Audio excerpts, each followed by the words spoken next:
What is happening out there, Roto Scouts baseball fans?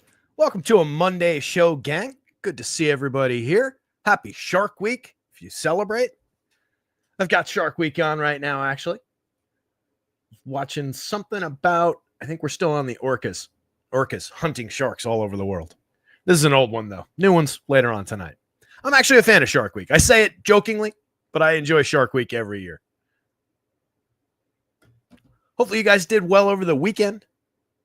Had some good lineups going through yesterday, I want to say. Yesterday was the day where the White Sox went off a little bit, right? I had some of the White Sox. I had some odds and ends that came together. Some nice cashers. Nothing crazy, but a couple decent lineups out there. Hopefully you guys did a little bit better than that. It's an interesting weekend of baseball for sure. Oh, Yankees Old Timers Day is coming up. August 9th. Do I have tickets for that? Now I got to look. Not exactly starting the show at a great pace here, which we need to do because it's 4 o'clock already. We got 10 games to get through. So I'm going to take a quick look at this.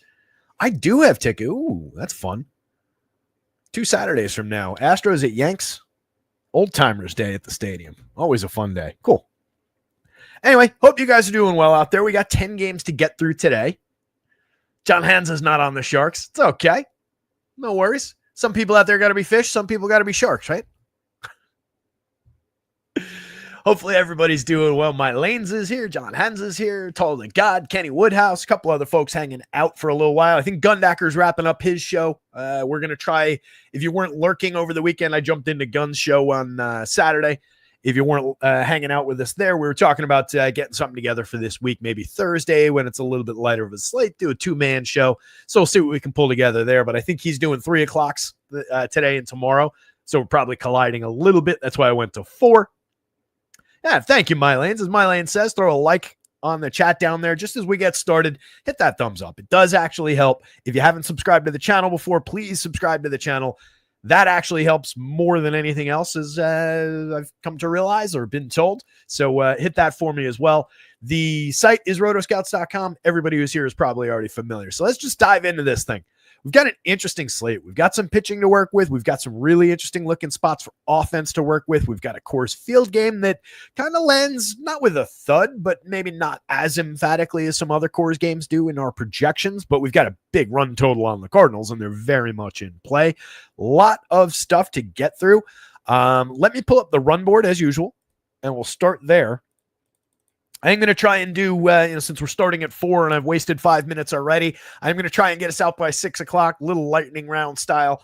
But you can see for yourselves, I mean, just as we look at this Vegas board, outside of the 6.40 implied total for the Cardinals at Coors Field, we've got a 5.24 on the other side of that game. The Rockies are always interesting when they're at Coors as well, when they're at home, because people tend to go to the visiting team, which makes sense. The Rockies are one of the worst teams in baseball, but they do still get that bump from Coors. They have a lot of hard-hitting players on that team, and they are at one of the highest totals of the day. What's that, third highest of the day? But we've got 3 other 5 pluses. The Braves at a 5, the Rays at a 5.48, the Dodgers at the end of the night at a 5.11. Not to mention the Diamondbacks at a 4.89. The Diamondbacks are actually topping my board today. They're at the top of the projections board. They're also the top of the power index, showing a lot of power upside against Colton Gordon. So at least the 3 big bats from the Diamondbacks, and then mix and match your way to some others. No Brandon Lau for the Rangers, unfortunately. I had him as the home run pick of the day, but it changed 15 minutes after I posted it. So I just swapped it over to Junior Caminero, but I love that spot and that spot. And as much as I want Lau in that lineup, not having him actually fits those 2 teams together a little bit better, FanDuel wise and also DK wise, just because you don't have the double second baseman, the double third baseman that you want to get to, plus multiple first basemen that you want to get to from both of those teams. Both of those teams a little bit thinner in the outfield outside of Corbin Carroll, obviously, but a lot of ways to put those 2 together, and then obviously a ton to work with overall. We've got the Yanks at the Blue Jays. Kevin Gausman on the bump for the Blue Jays, drawing a lot of popularity, decent projection against the Yankees, but we know that it's a high danger spot. Just an 8.5 run total overall, though. The Yanks pulling 4.37 on their side. And Carlos Rodon is on the mound for the Yankees. He's projecting out as one of the top options of the day, even against the low strikeout Blue Jays. And they're pulling a 4.2 implied total against. So I think that first one going to be a 4 cornersy kind of a game, but I lean a little bit pitching, which is odd for a game, an AL East game. Angels at the Mets. Tyler Anderson on the bump for the Angels, pushing nearly a 5-run total toward the Mets, another very appealing offense. And then it's Kodai Senga probably for 4 and change. He went 4 in his return to action on the 11th. I give him 4.5. Just kind of splitting the difference here. 3.65 implied total. Angels maybe a little power upside once they, pass him, get to the bullpen, etc. But not looking like a great day for the Angels bats. Giants and the Braves, a 9.5 run total. It's Hayden Birdsong. It's Bryce Elder. I like Birdie. I think he's a talented kid. He hasn't exactly been working deep into games throughout the season. Hasn't started since the 6th in the show. Struck out 6 that day. Has talent, but we're probably not getting much more than 5. Seems like a challenging spot to throw him with the Braves pulling a 5+ against. Elder going the other way. Giants 4.58 implied total. Plenty of runs, run upside for them. Got scuffling Rafi Devers, but it is a good lineup. They got Matt Chapman back a week or two ago. So it's a good enough Giants lineup to target Bryce Elder with for sure. Wouldn't stun me if he had an okay day, but I don't know how much we're going to him for DFS upside. Sean Burke is on the mound, primed to get tattooed by these Rays in Tampa Bay in that ballpark. And then Shane Baz answering back the other way against the White Sox, another guy projecting out toward the top of the board for us today. There are ballpark downsides for Baz in that game as well, but he's capable of breaking off good starts. He's been working effectively deep. 6 1/3, 6 innings, 7 innings, and 8 innings in his last 4 straight starts. 3 out of the 4 were very good for strikeouts, 7, 11, and 9 strikeouts. Most recent one only struck out 3 against the Red Sox, but still an effective day. Held him to 1 earned run. He walked 2, gave up 5 hits over 6 1/3. We'll take that. I think he's going to be a little bit popular, though. Royals at the Cubs, just a 7.5 run total. It's another one of those Wrigley days where it cuts into the run upside. It's Noah Cameron on the bump for the Royals. Going back the other way, it's Ryan Brazier opening and then the return of Ben Brown. He's going to be pitching in bulk relief today, probably an inning of Brazier, 4 innings, something like that of Ben Brown, and then kick it over to the bullpen. Don't love the spot for pitching on either side of it. I just have a healthy respect for that Cubs offense. Maybe they don't go off. Maybe it's not the day to roster Cubs bats, but they can probably still do enough damage to Noah Cameron. That said, his quality comes from depth. He had that great run of his first 5 starts where he went 6+ in every one of those starts. Kind of hit the brakes on that a little bit, went fewer than 6 innings in another 5 straight after that. And then the 2 most recent pitched into the 7th inning in both of them. So you can maybe get a little depth of quality there, but I don't trust him against those Cubs, and we probably don't need to go there. The A's with Jacob Lopez on the mound going up against the Rangers with Jack Leiter. That's another interesting spot. Both those teams pulling 4+ totals. The Rangers are getting more of that, and I'm not entirely sure that I agree. I'm seeing a decent amount of pop coming from the A's side of it, but both of those, I think we lean offense in both of those. Jacob Lopez, very gettable, but also capable of putting up a decent start, has okay strikeout stuff. That Rangers team has been very up and down. Coors Field is Coors Field. We're going bats. It's just to put it on the table. It's Michael McGreevy, who hasn't pitched in the show since June 24th, but he's been working in the minors. Probably getting 5 innings out of him, even if all goes well. And then Austin Gomber on the bump for the home team has not really been particularly good or pitching deep into games. 5 innings or less in each of his starts this year. Missed basically most of the first half. The first start came on June 15th.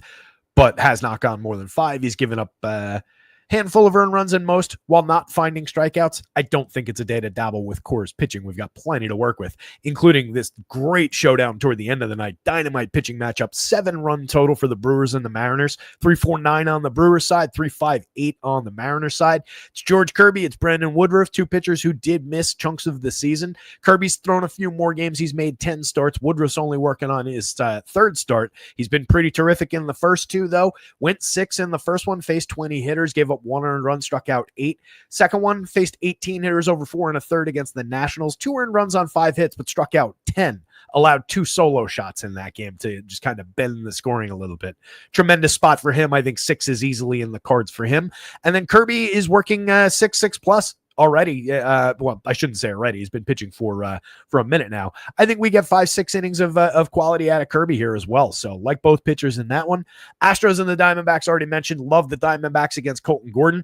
Zach Allen, total wild card for this slate. We never really seem to know what we're going to get out of Zach Allen. It's a good enough Astros lineup to believe that they're going to beat him, but he's talented enough on the right day that we can definitely believe he could show that Astros team a thing or two. The last 3 starts, Three starts back, 7 innings, 10 strikeouts, a run on 5 hits against the Giants, 9 strikeouts over 6 innings, 1 run, unearned run on 5 hits against the Padres at San Diego, and then followed those 2 gems up with a 5-inning disaster against the Angels at LA, gave up 6 earned runs on 8 hits, struck out 3, walked 2. That's Zach Gallen for you. Rounding things out, the Twins and the Dodgers at the end of the night. It's David Festa on the bump for the Twins. Talented young pitcher, just still finding his way, really. Don't love throwing him into that Dodgers team, but I said that on Friday about Quinn Priester, and he went out and struck out 10 Dodgers, so, you can take shots. The Dodgers are answering with Shohei Ohtani probably for 3 innings and then a couple innings of Dustin May, I believe, as the bulk reliever. I don't think we're going any pitching.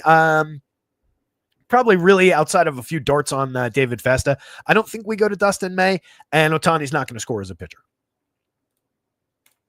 And you can see that all right here. So you ignore Ohtani down there.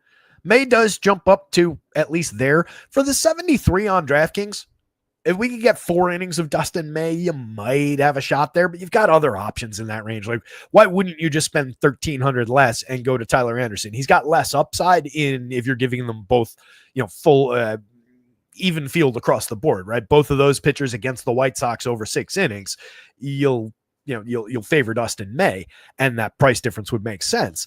But at that cheap a price, Anderson's at least in play against the Mets. Same thing with like Jack Leiter at 68 against Oakland. I don't like it. I'd rather have Oakland bats, and I'm seeing plenty of power. Jacob Lopez, same thing up here. So there are workable parts. It's a very distinct board where I think Senga's mispriced because we're not getting that kind of depth. That is your ceiling for Kodai Senga, and it actually honestly feels a little bit high.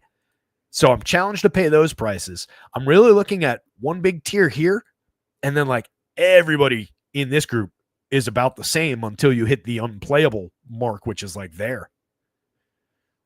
So you've got a real distinct top tier, real distinct middle where everybody's priced essentially the same, and then some useless options down at the bottom of the board. Love Woodruff at the top. 10-8 is aggressive on FanDuel, but he's well worth it. There is swing and miss in that Mariners lineup. 96 on DraftKings works for me. Kirby in the same game, 95, 92. If Gundaker was here, I'd be asking him right now, is that a spot where maybe you're rostering both those pitchers at high prices on DK? If you can get there with cheap bats, try and throw a blanket over the win, as he likes to say. Probably not, just because of how they're priced. If it was more, 1-on-1 price-wise, that would be more doable. But that option is there. Those are 2 tremendous, tremendous starters in a lowest total game of the day. Rodon, I don't fully trust Carlos Rodon. Never will, but he's terrific when he's on. That's just a low strikeout Blue Jays opponent. That lineup, we talked about it the other day, how that lineup has just gotten deeper through the course of the season. So I don't love that spot, and I don't love those price tags, but I very much believe that that's the correct projection, that he's got some ceiling on top of that. On the right day, Rodon goes out, puts up 50 FanDuel points against this team. Very much in his bag. So easily playable. My hope is he goes a little bit under-owned compared to the Baz, Gausman, Curbs, and Woodruff group. And I think that's probably the case, at least on some projections I saw earlier. Gausman, by the same token, don't fully trust Kevin Gausman, especially not against the Yankees. But that's our first point where we're actually getting an appreciable discount. 87.85 could be another one where you're throwing the blanket over the win, but I don't think it works quite as effectively that way. Just given both those teams are in the mid 4s as far as implied runs, both those guys probably going to give up 3 or 4 runs even on a good day. So challenging spot with even those 2 of those top end pitchers. Baz between those guys against the White Sox looks like dynamite today. 96, 9,000 would not surprise me if he had a great start, but it's probably going to be a popular start. Again, Senga just kind of skippable. I really don't know that we're getting more than he went 4 in the return, so maybe 4.5, 5 is reasonable, but I don't think we get a 6th. Makes it really difficult. Lopez at 77, 68. Again, has strikeout stuff. Capable of putting up a good enough score. Much more a DraftKings consideration at that price. Gallen's a both sides consideration. Gallen's your first. He's cheap for his talent on the right. If you get good Zach Gallen, 83 is a very nice price to find him at. So that makes him a really appealing tournament play. And I think I've seen him projected a little bit higher in other places, which is realistic. It's not crazy to have him a little bit higher than that. 83.75. It's worth rolling those dice and finding out with Zach Gallen. I do not like Noah Cameron at 92 on FanDuel. 8,000 on DraftKings works a lot better, but I will throw in the wrinkle that on a low offense day in Wrigley, if he just goes out and throws 7 innings, you might get there on FanDuel just based on getting to a quality start or, thereabouts. There are paths for Noah Cameron to succeed, even at the FanDuel price. I just don't really like how it bumps up against Shane Baz, George Kirby, and so on at the top of the board. He's not that guy. Jack Leiter against the Athletics, believable enough. I don't love him at 8,000 on FanDuel, 68 on DraftKings, certainly in your quiver of SP2 darts. Anderson, I already talked about, very, very cheap on DraftKings. Don't expect much upside, but 6 or 7 innings of low run ball with 3 or 4 strikeouts is what you're looking at with Anderson. And then you need his bats to get to Senga and the Mets bullpen. May is going to be a wild card for sure. It's going to depend on what kind of innings we're getting. Same thing with Ben Brown. 72 on FanDuel. I don't think we go to Brown because there's not going to be bonuses really in play. 77 on DraftKings. I think he's a little bit high priced for the role that he's going to be pitching in. With all these other options in the 6s, Ben Brown ought to be 68, something like that. It's just too much. He is a very talented kid, but he was also running into walls earlier in the season as far as just allowing tons and tons of earned runs. So probably not.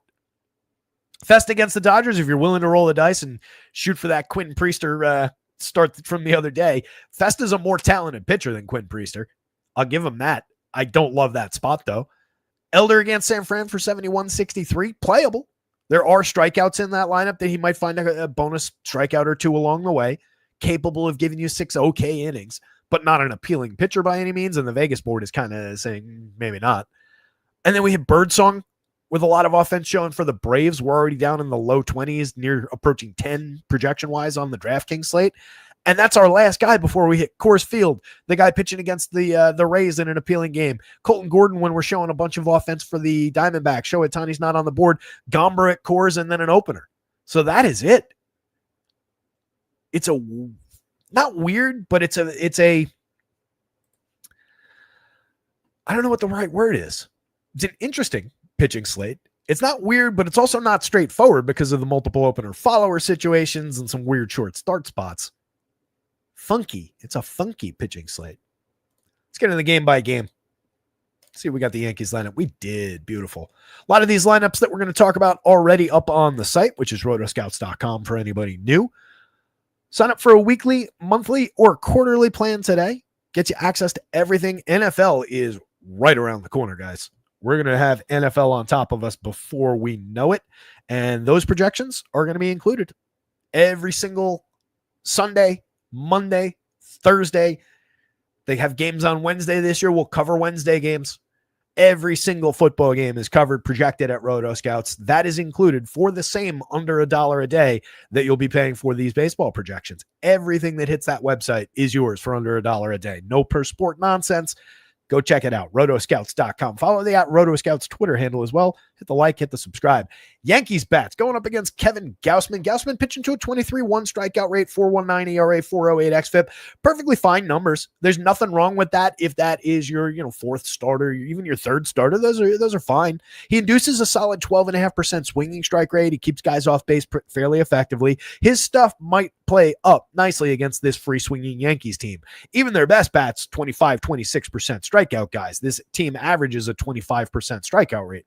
They also draw a lot of walks. They also hit the ball incredibly hard. They are the New York Yankees. So every share of Kevin Gausman is kind of a hold my nose, put him in because he's effectively priced against a team that could give him some strikeout upside. It's a very, very realistic play today, but it's also a little bit challenging to make just with that monster lurking on the other side.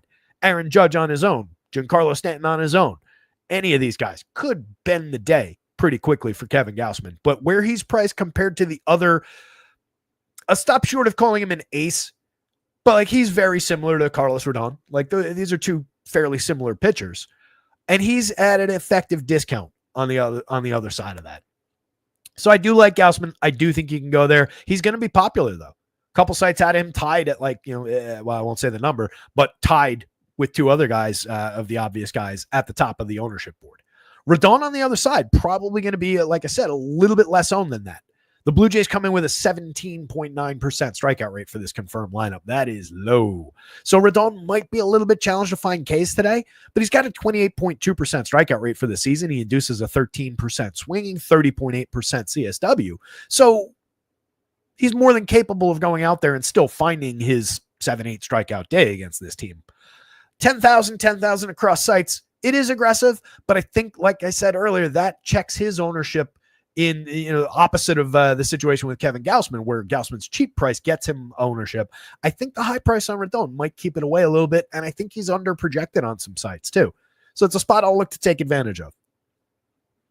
Yankees bats against Gausman. Trent Grisham in the leadoff role is down to 38.28, which honestly fairly cheap. That is a normal price for Trent Grisham, who he's been over the last few years of his career. For this version of Grisham, especially in the leadoff role, where one of the things he needs to do is just get on base ahead of Aaron Judge, Jazz Chisholm, et cetera, that's a reasonable price for a Yankees leadoff hitter.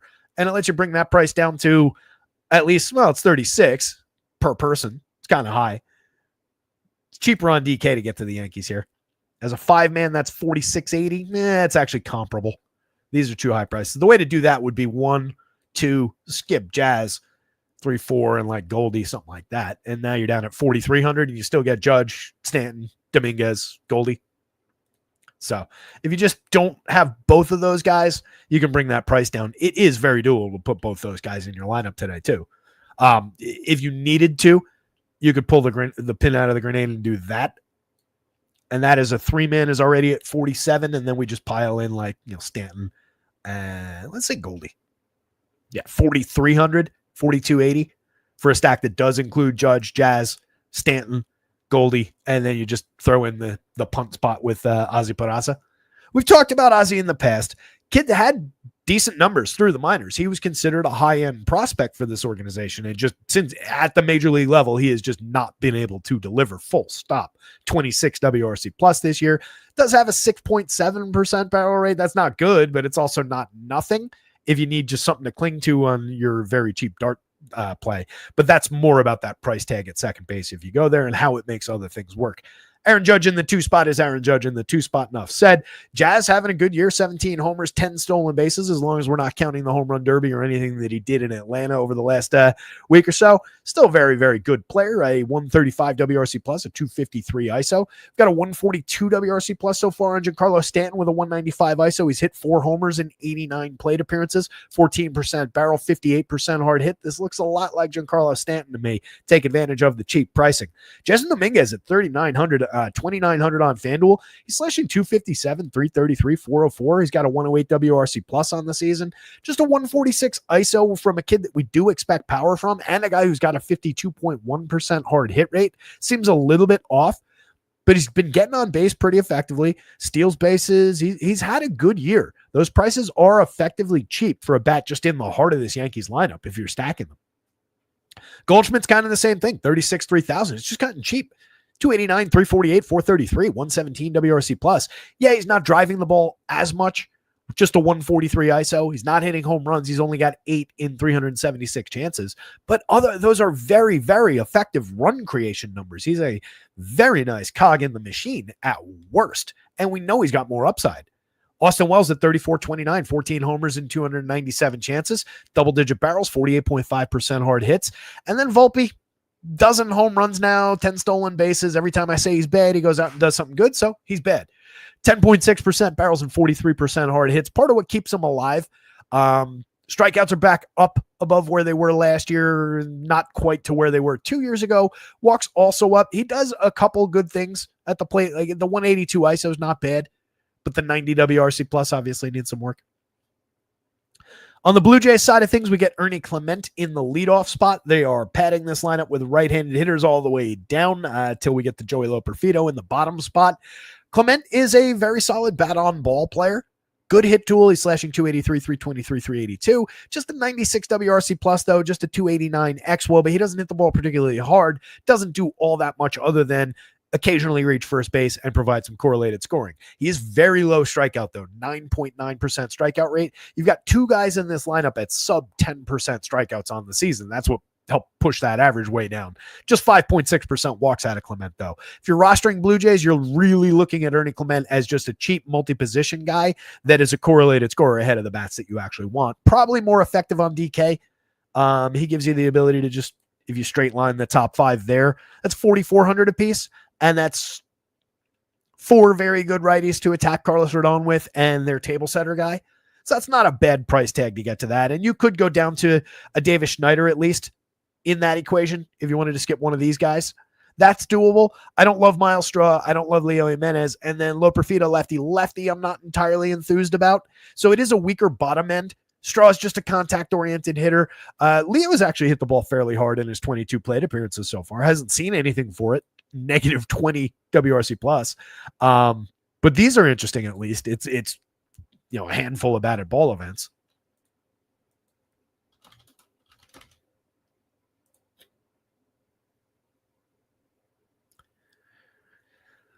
Leo maxed out at 8 home runs in the minor leagues, though. So I'm not really buying that this is real. Probably more like this, maybe the occasional barrel. Maybe it's like that barrel rate and that hard hit rate. Probably not a lot to work with down there. I did want to see Lo Profito.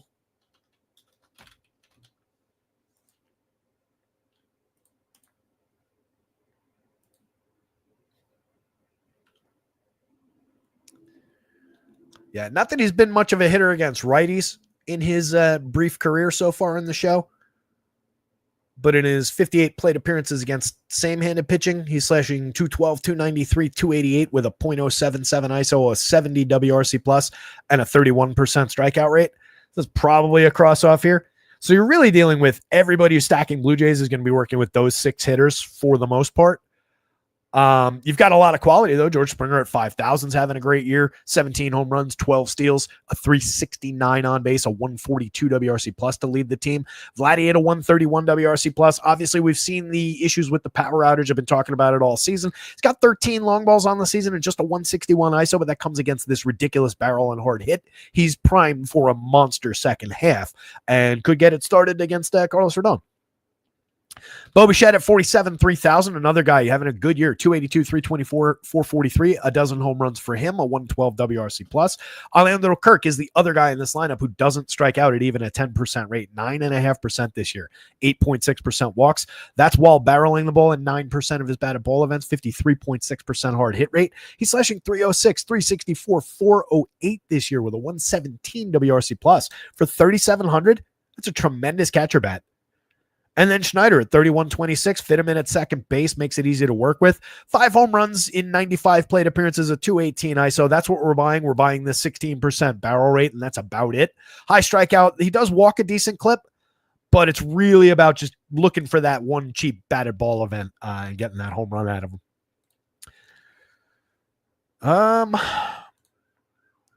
Rodon, if price doesn't matter. Gaussman, if price does matter. And then the other guy immediately below, I'm going to lean slightly pitching. So those 2 pitchers at the top, whichever one you want, it just comes down to price. And then I will lean slightly Yanks bats over the Blue Jays bats, but that's also very close. 4 corners game for sure, but slight lean toward the pitching because we kind of need it.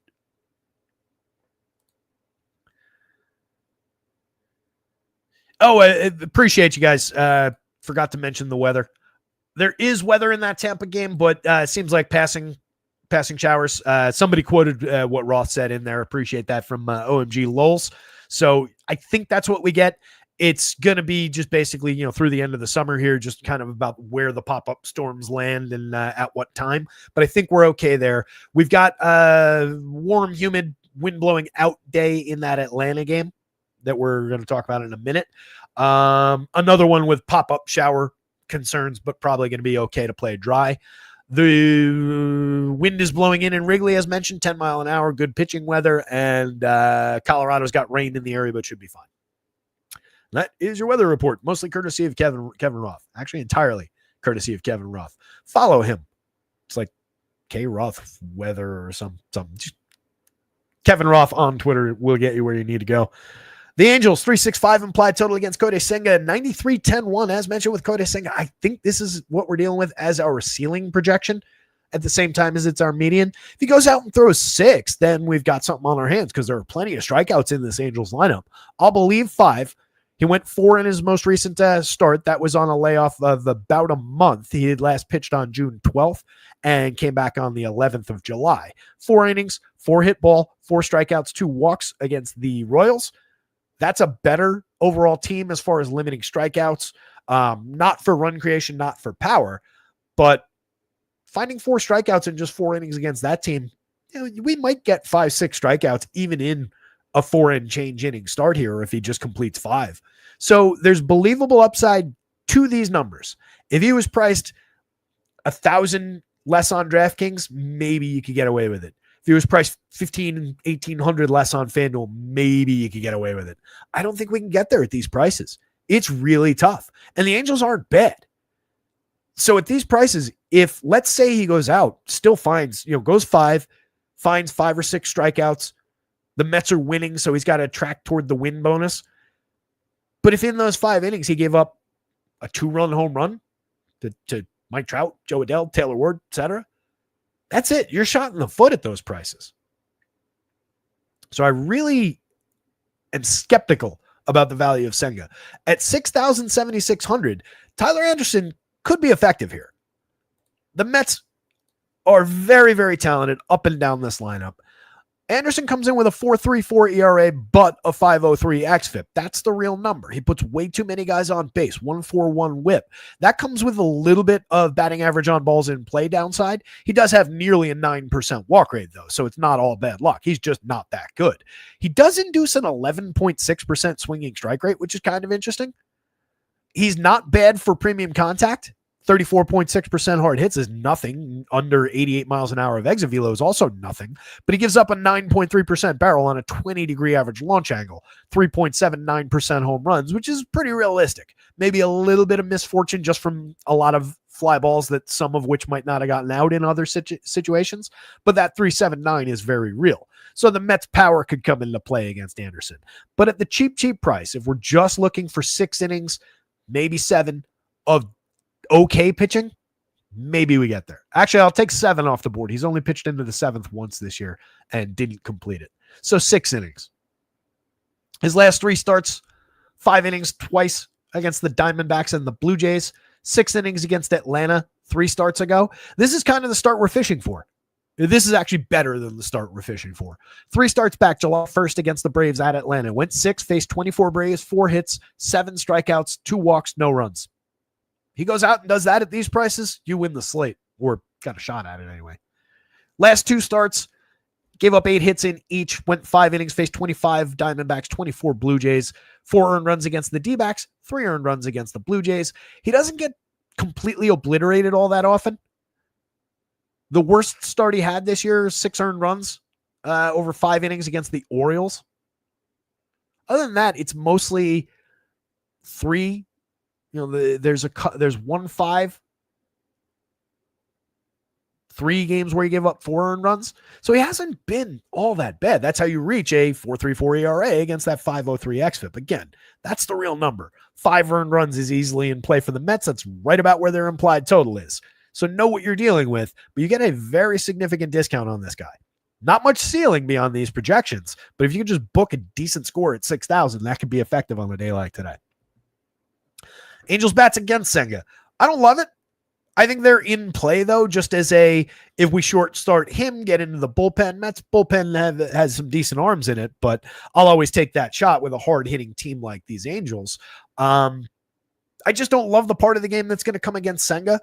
But as a off the board, under the radar type team, they might be one of the more interesting ones. We always want to go to a capable offense and an offense that's able to put up a monster score on the right day if we're just hunting for contrarian low-owned teams. So through that lens, the Angels are on the board. Zach Neto, 14% barrels. Mike Trout, 16. Taylor Ward, 14. Joe Adell, 16.9. Joan Moncada, 14.9 in his 138 plate appearances. 14.7 on Logan O'Hoppe. This team hits the ball very hard when they make contact.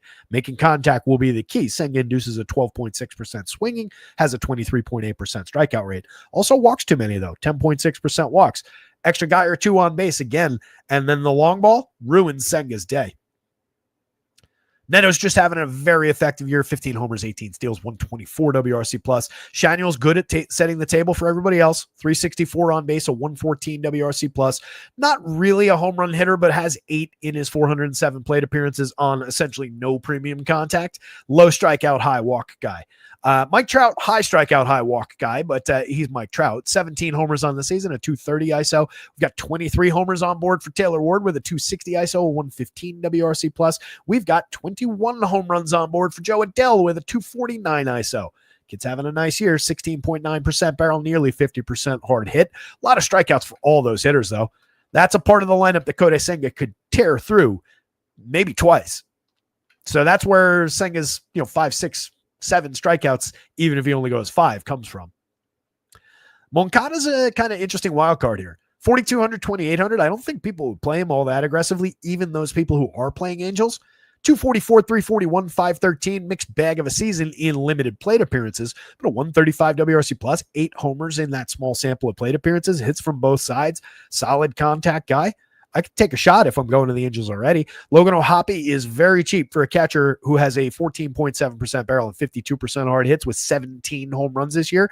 Sub 200 ISO, but just 2/100ths of a point. Yeah, the quality comes and goes, and he strikes out way too much while not walking. But if you're just throwing darts at catcher for power upside, there's very few guys who are better for that on DraftKings. Lamont Wade is an interesting option at 23-22. Has had a terrible season, over 229 plate appearances, but he's way, way better than this the last few seasons. So you can buy a little bit of a wild card upside with him. And then Luis Rengifo was pretty good for hit tool on base, correlated scoring last year, and has been pretty bad in those departments this year. Mets lineup, starting up top with Nimmo, Lindor, Soto, Alonso. Pretty obvious stretch of power and upside there. Very expensive, though. If you're just looking to 5-man that off the top, even with that 3,400 on McNeil, you're at 48.20 a piece. That is an expensive team. You're throwing them at Tyler Anderson. They've got nearly a 5 implied total, so it's very worth doing. Nimmo's got 18 home runs, 11 steals. You've got 19 and 15 stolen bases for Lindor. Soto up to 24 home runs and 12 stolen bases. Wow, Juan Soto stolen 12 bases this year? He stole 7 all of last year. He stole 12 all in 708 plate appearances back in 23, 6 in 2022. I hadn't clocked that. Did he have a big week for stolen bases? It's the first time I've noticed that he's run a little bit.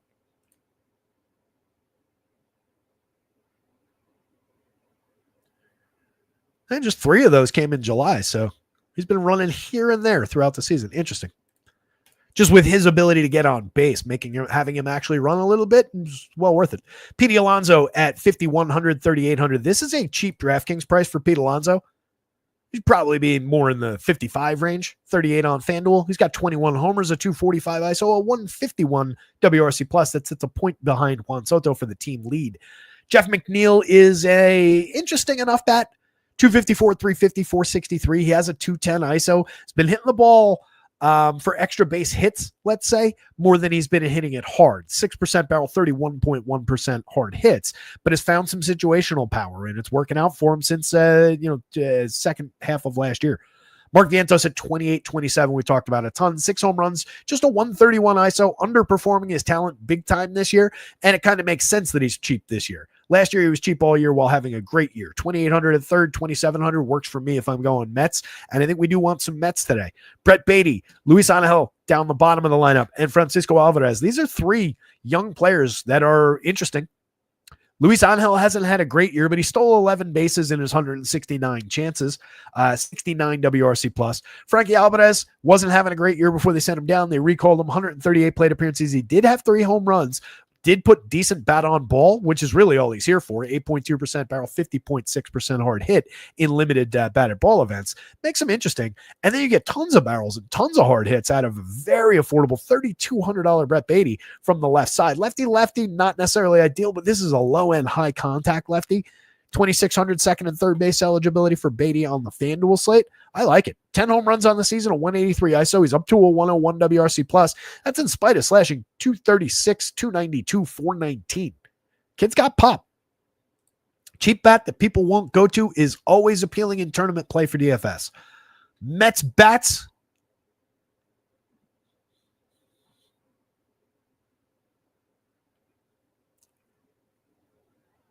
cheap Tyler Anderson darts, Angels bats. I don't want to put Senga that much on the list because I don't think he's effectively priced.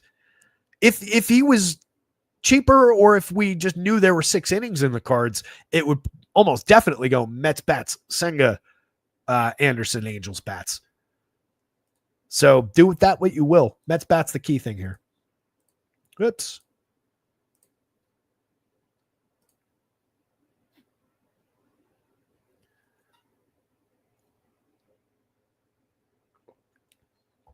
Handful of people here hanging out. Lightly attended show today. I think there were a few more people in a couple minutes ago. Had people bail out. What'd I say?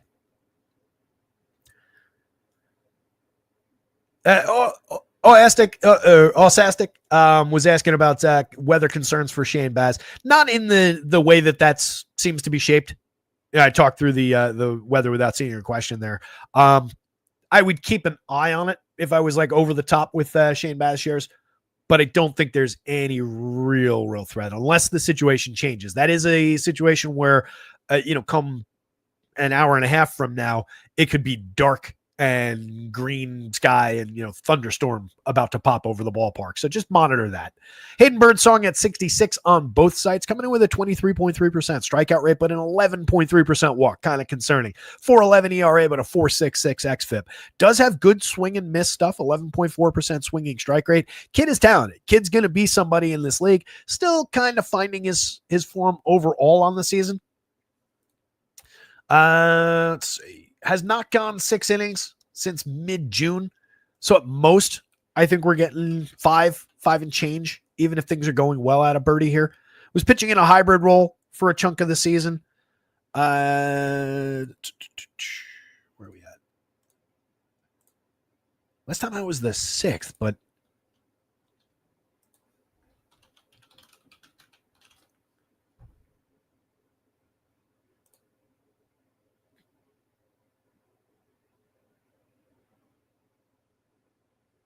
was he hurt? Did I miss this? Or was it just like the All-Star break and some weird scheduling? Because they gave him a minute at one point a couple weeks back. The reason I'm saying that is because last start was on the 6th. He pitched on the 26th, the 1st, the 6th, and then I think it was a couple days off, and we're only on the 21st with the All-Star break in between. Yeah, so I don't think he was hurt in there. So just, 5 innings in that start on the 6th, and then just 4 innings, 4 1/3, 6 innings, 4 1/3. So we're probably working with expectation-wise about 5. I do think he could find a few strikeouts against this fairly aggressive Braves squad, but we're probably playing with fire.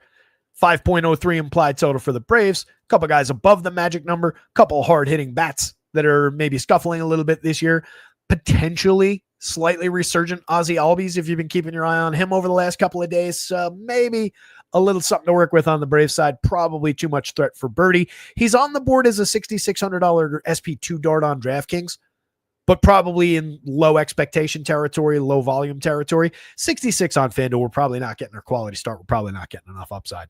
Bryce Elder for 63.71, 19.4% Ks, but a 5.65 ERA, a 3.87 xFIP is kind of interesting. The true number is probably somewhere in between.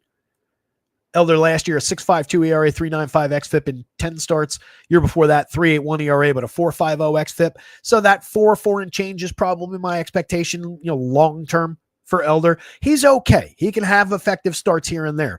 23.2% strikeout rate for the opposing team could help him slightly.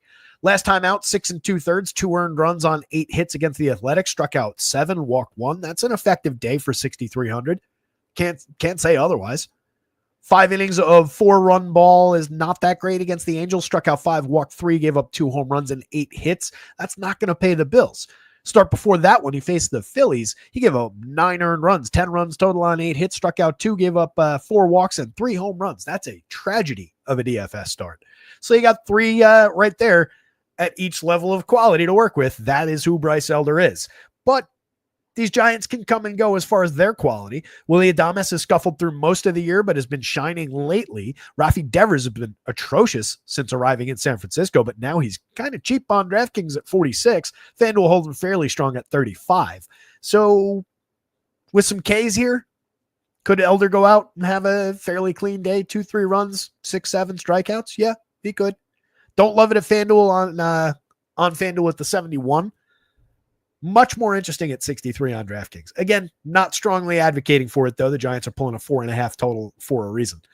Young-Hoo Lee at the top of the Giants lineup, 39-27, slashing 249, 315, 401. Kind of an underwhelming year. He is a positive run creator, but only by a couple of points. He's a mix and match quality guy right now, but he does have a good spot in the lineup as the correlated scoring option, the table setter for Elliot Ramos, who's got a big bat. 14 home runs and 426 plate appearances, just a 164 ISO, kind of flying in the face a little bit of the 10.7% barrel, the 45.9% hard hit, as well as the numbers he put up last year. That's one guy who's very demonstrative of the quality kind of ebbing and flowing around this team a little bit. But 41-31 for the ceiling, for the upside for that hitter is very appealing.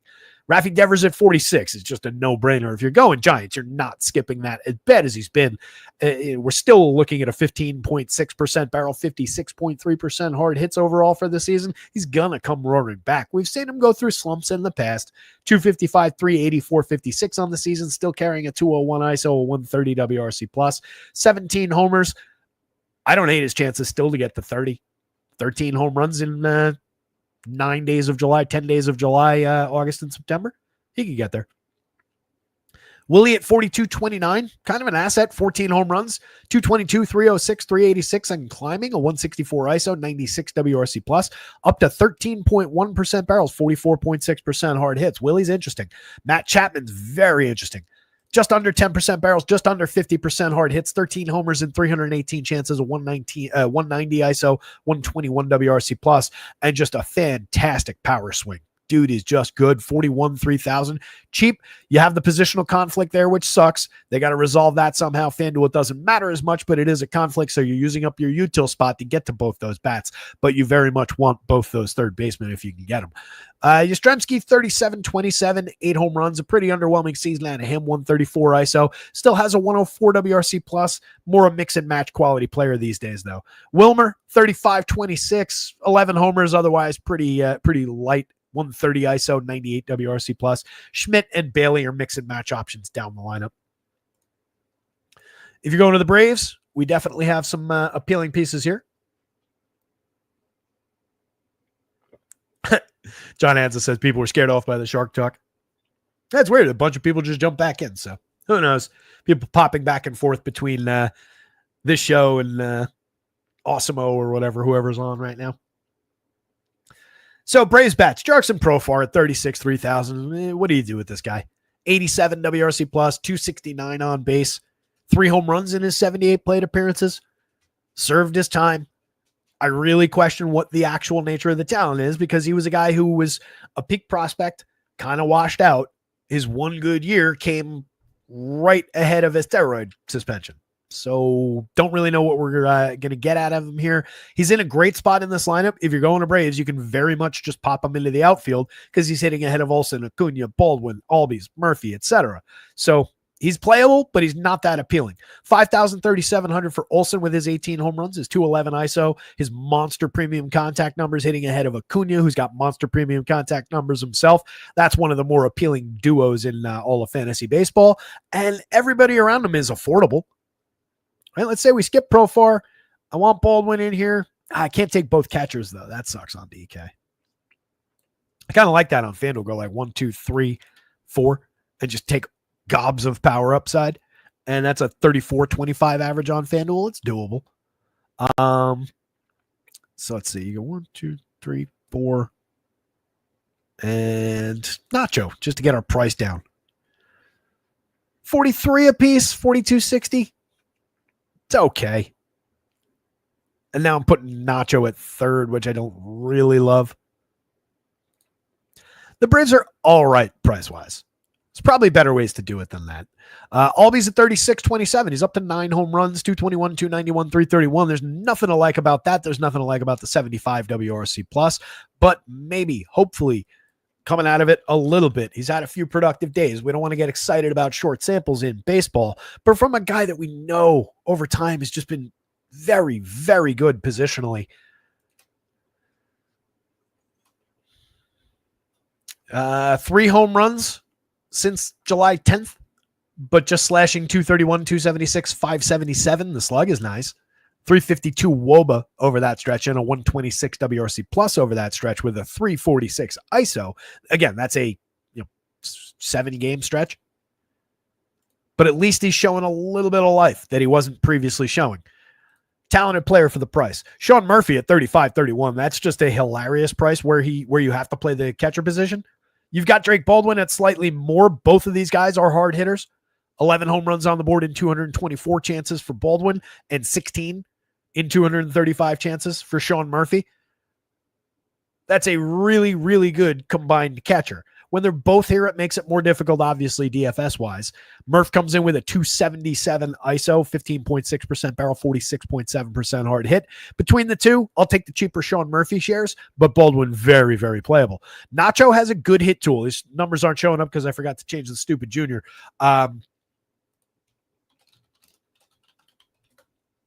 Over 20 plate appearances, hasn't really shown it. 222, 300, 278. But believe me when I say, the kid's got some talent. They believe in him very much, and he's cheap, just filling in for Austin Riley, who's due back this week. So take advantage of a cheap Nacho while you can.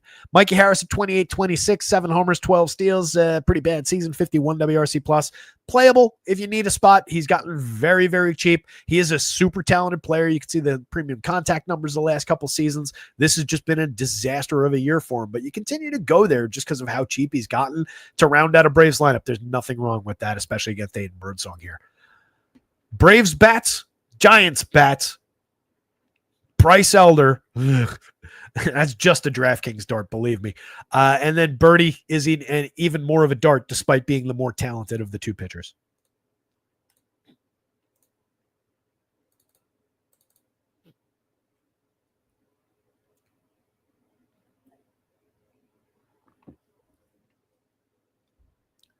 Devers only reached 900 OPS once in his career in a hitter-friendly park. Star, not a superstar. 900 OPS, pretty damn good.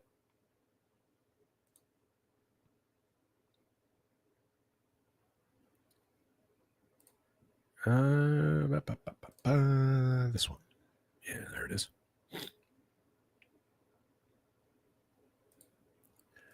Oh, wait. I forgot to set a time frame.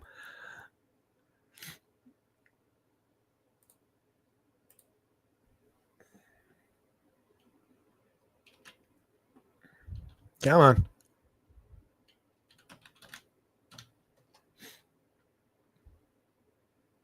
.854 career OPS puts him in a multi-way tie for 212th all time.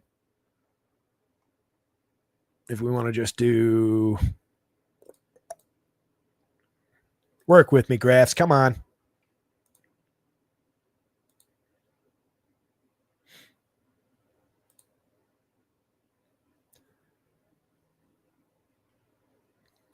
Ways to not make your show faster. Last 10 years.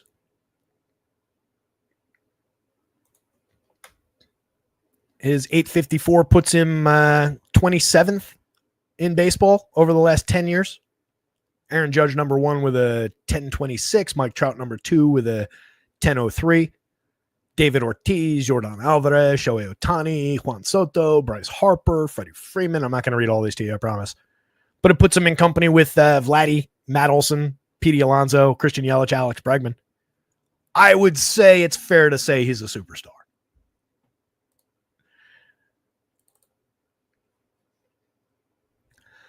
The White Sox, not a bunch of superstars. One guy who I would have called at least a star, even with his bad year last year, Lou Bob, 201, 289, 342 on the year, a 75 WRC plus, 10 homers, 25 steals. Does have some good fantasy scoring in there. You can't really argue with the 25 stolen bases when it comes with a guy with a lot of power. There is quality from day to day there. 11.1% barrels, just 41.1% hard hits for Lou Bob this year. He's all the way down to 3,300 on DraftKings, still 3,000 on FanDuel. Those are very, very different prices. He's an effective enough player. If you're going to the White Sox as a contrarian team, you mostly want some Lubob in the vast majority of your White Sox lineups. Then it's about some of the guys up at the top who are table setters. Mike Tauchman's got a great on-base percentage, 383 on base, totally jibes with who he's been throughout his career. Journeyman caliber player as far as the talent goes, but every time he gets a fairly regular role, he gets on base a ton, provides correlated scoring, 139 WRC plus. He's hit the ball fairly hard this year too, 8.9% barrels, 45% hard hits, 5 homers, a 175 ISO. Solid option in the leadoff role. Nothing wrong with Mike Tauchman leading into Lubob. You just wish Lubob was hitting higher up in the lineup again. Chase Meadroth at 36.27 is all the way down to 241, 326, 292. Not at all reminiscent of what this kid is here to do, which is just provide hit tool. He is a light hitting, bat on ball type player, and he's really not driving that. The on base hasn't been terrible at 326, but they're expecting more and more of it to come via BABIP. If he's not getting on ahead of these guys, there's really not all that much utility in him other than a cheap price at second base. Andrew Benintendi, I continue to not believe in at all. 11 outlier home runs with a 194 outlier ISO, 98 WRC plus, 35.4% hard hits despite a 12.4% barrel. He's taking advantage of some good premium contact events, some good batted ball events. It's not going to last. It's not going to be, it's not anything that you go to at 3,000 for Andrew Benintendi. You're paying a little tax, even at that low DraftKings price, for what he's already done. Put it that way. Miguel Vargas at 3,029. Mix and match quality talent. A lot of what I said about Benintendi also applies here. He's hit 11 home runs in 115 more chances, 176 ISO. Between the two, Benintendi's probably been better and probably is better. That shows you what I think of Miguel Vargas. Kyle Teal at 3,000 is kind of interesting. If you just need a cheap catcher, I would build that in. 12% barrels, 42% hard hits in his 92 plate appearances. Hasn't seen anything for it. No homers, a .068 ISO, but at least he's made hard contact. He's also walked quite a bit, 15.2% walk rate in that small sample, 102 WRC plus. So if I'm taking Tauchman in the leadoff and then big gap down to 5'6", that doesn't really work that well. So I probably do want one of those guys in the middle to fill out a little bit. So I'm going like one, probably begrudgingly take Benny, and I'm just taking a full outfield of White Sox if I'm doing this. And then I want Teal to catch. And I'll probably take Montgomery off the shelf too and just stretch out for the full 5-man if I have to go that route. At worst, I'm paying for that 5-man $3,060 a piece, so I can build whatever I want into those other ones. This might be your path to 2 high-priced pitchers on DraftKings. It's not great. They're at a 3.64 implied total against a pitcher with a 4.17 ERA, a 3.88 xFIP, 23.4% strikeouts. One of the more popular pitchers of the day, though. You do have that wrinkle built in on top, where if you do roster some contrarian White Sox, you can target the chunk of the field that's going to be rostering Shane Baz.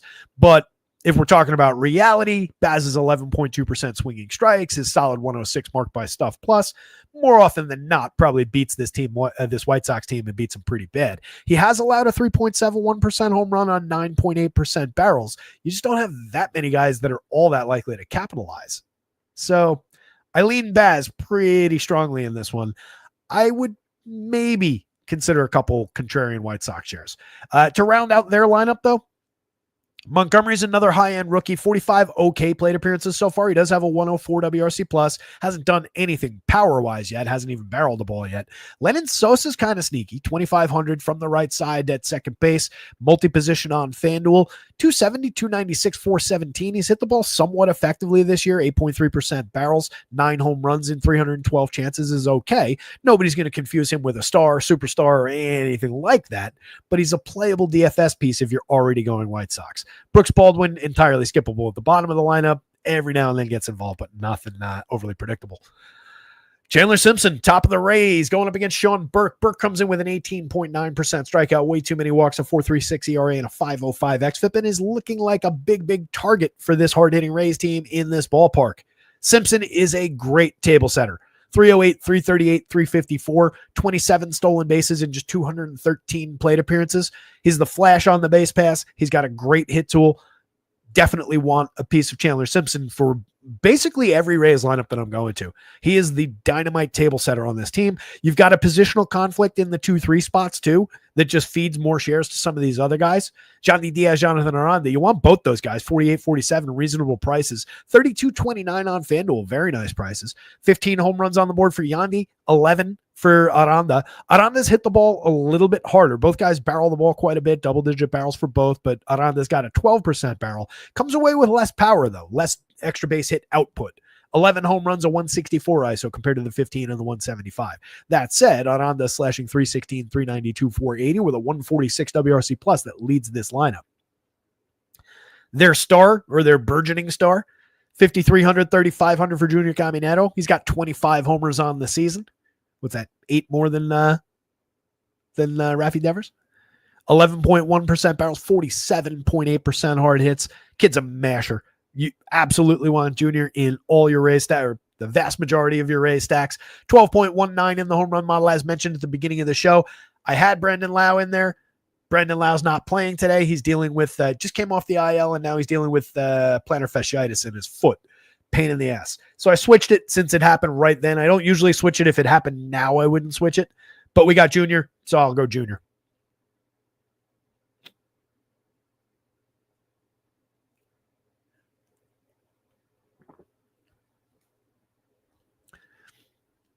.128 OPS plus for Devers compares to Jose Altuve, Nimmo, Johnny Diaz, Jose Abreu. I mean, those guys are all very good players. Jose Altuve is a superstar, or was. I would stop short of saying that about Nimmo, Johnny Diaz, and Jose Abreu, but all three of those guys are good.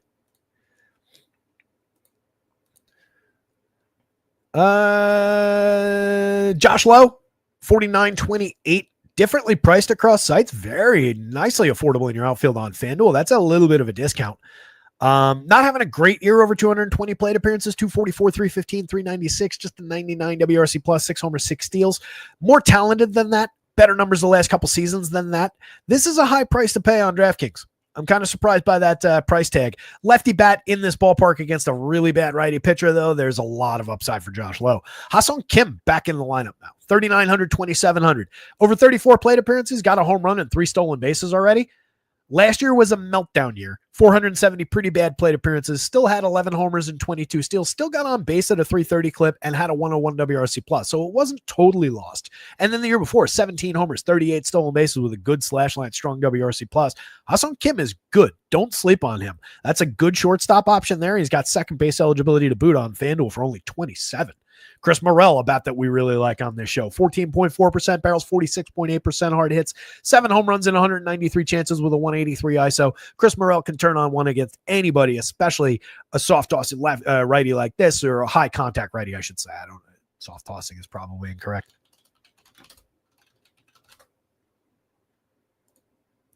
Let's see.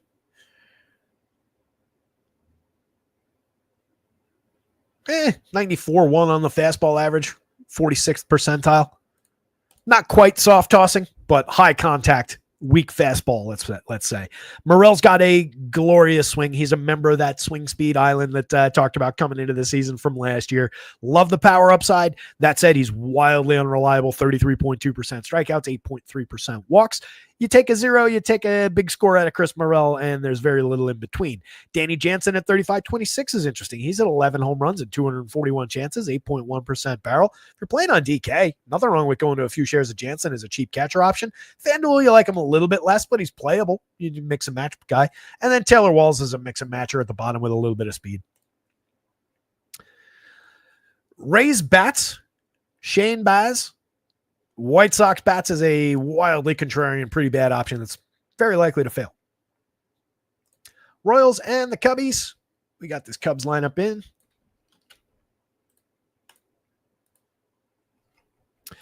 Cubs are opening with Ryan Brazier for probably an inning and then pivoting to Ben Brown. I don't think we go to either of these pitching options.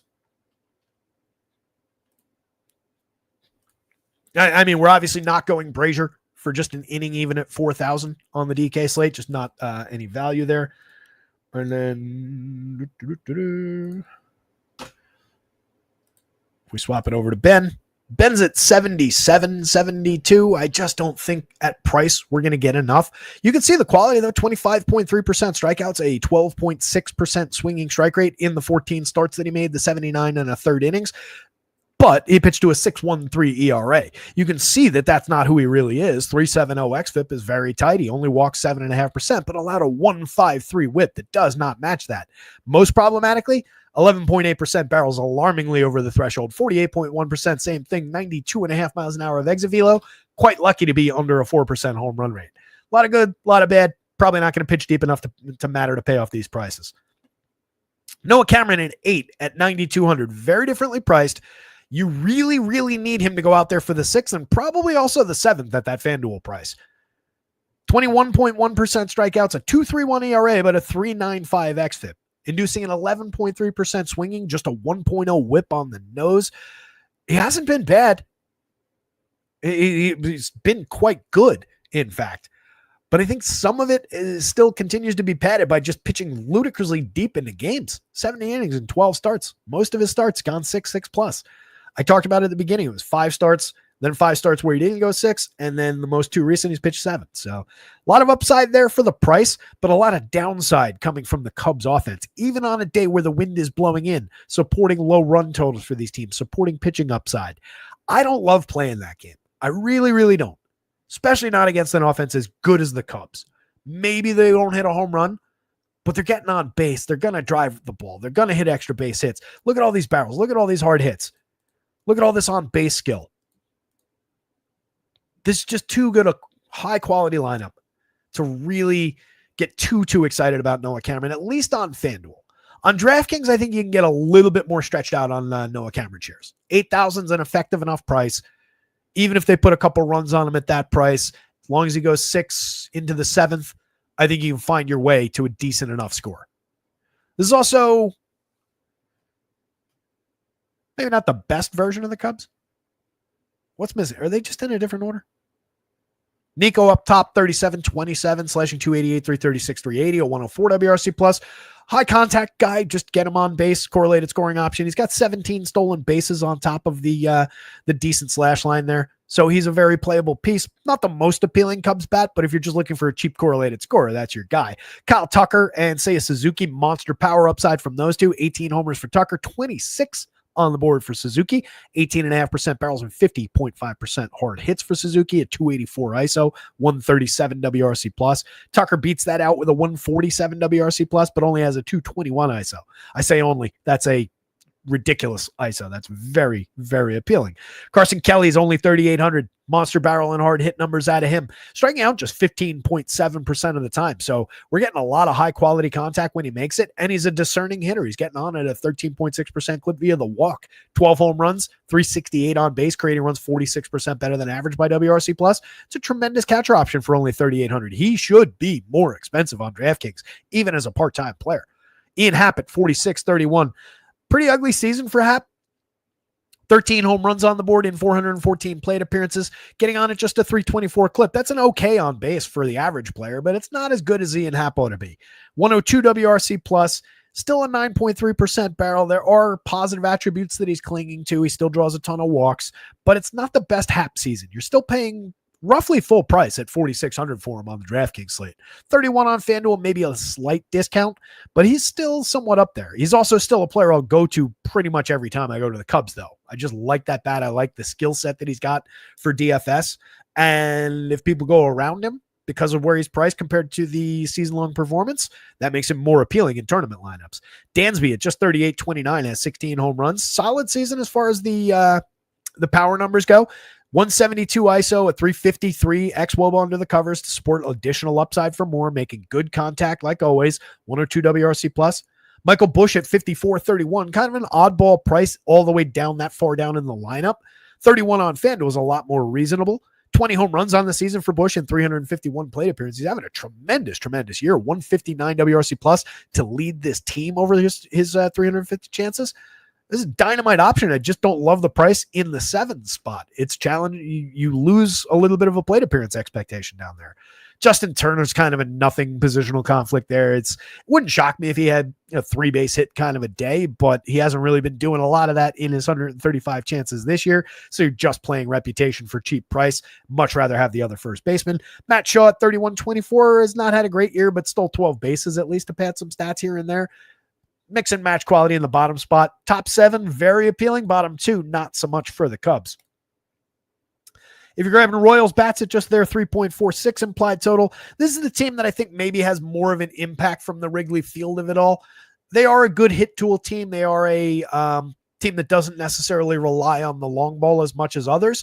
So they might be able to cut through it, but they're also facing a quality strikeout pitcher who might sit them down a little bit, sit some of their power hitters down. So kind of a rock and a hard place spot for rostering Royals bats. It is another team, though, that I'll say there's quality here. So if you're just looking for among the contrarian teams, this is a much better lineup man for man than, say, the White Sox. So you get that anyway. And they're at a similar total. Jonathan India at 33-27, 328 on base is really all that matters at this point. As long as he's hitting in that leadoff spot, you can always play him. 337 xWOBA under the covers is at least nice to see, but he's just given us very little this year and a not Jonathan India-like season. Bobby Witt at 54-38 is a star, 14 home runs, 26 steals at 341 on base, creating runs 24% better than average. Vinny is still 37 on DraftKings, 3,000 on FanDuel. He's hit 15 home runs. He's slashing 267, 325, 427. He's got 160 ISO, which is a little bit low, but should come up considering the ability to hit the ball pretty hard. 8.3% barrels is an improvement that we were looking for over the last couple seasons. He's got a ton of frequency of contact in play. Love the option for the price. Michael Garcia, 3,000, has hit the skids a little bit lately. Down to 292, 347, 444. Still a 117 WRC plus. Still a dynamite toolkit as far as a player.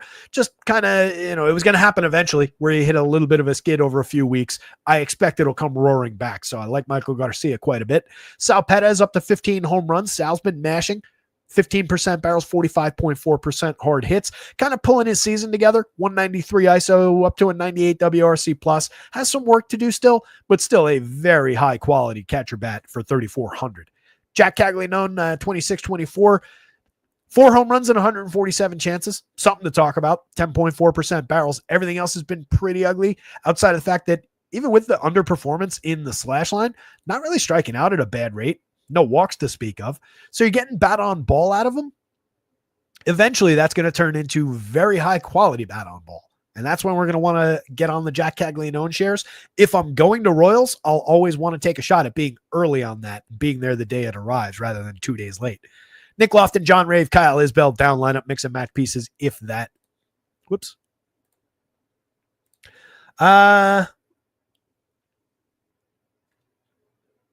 I guess it's Noah Cameron, at least on DraftKings. Call it a tie on FanDuel between Cameron and Cubs bats. So it's Cameron, Cubs bats, Royals bats. Probably no Cubs pitching.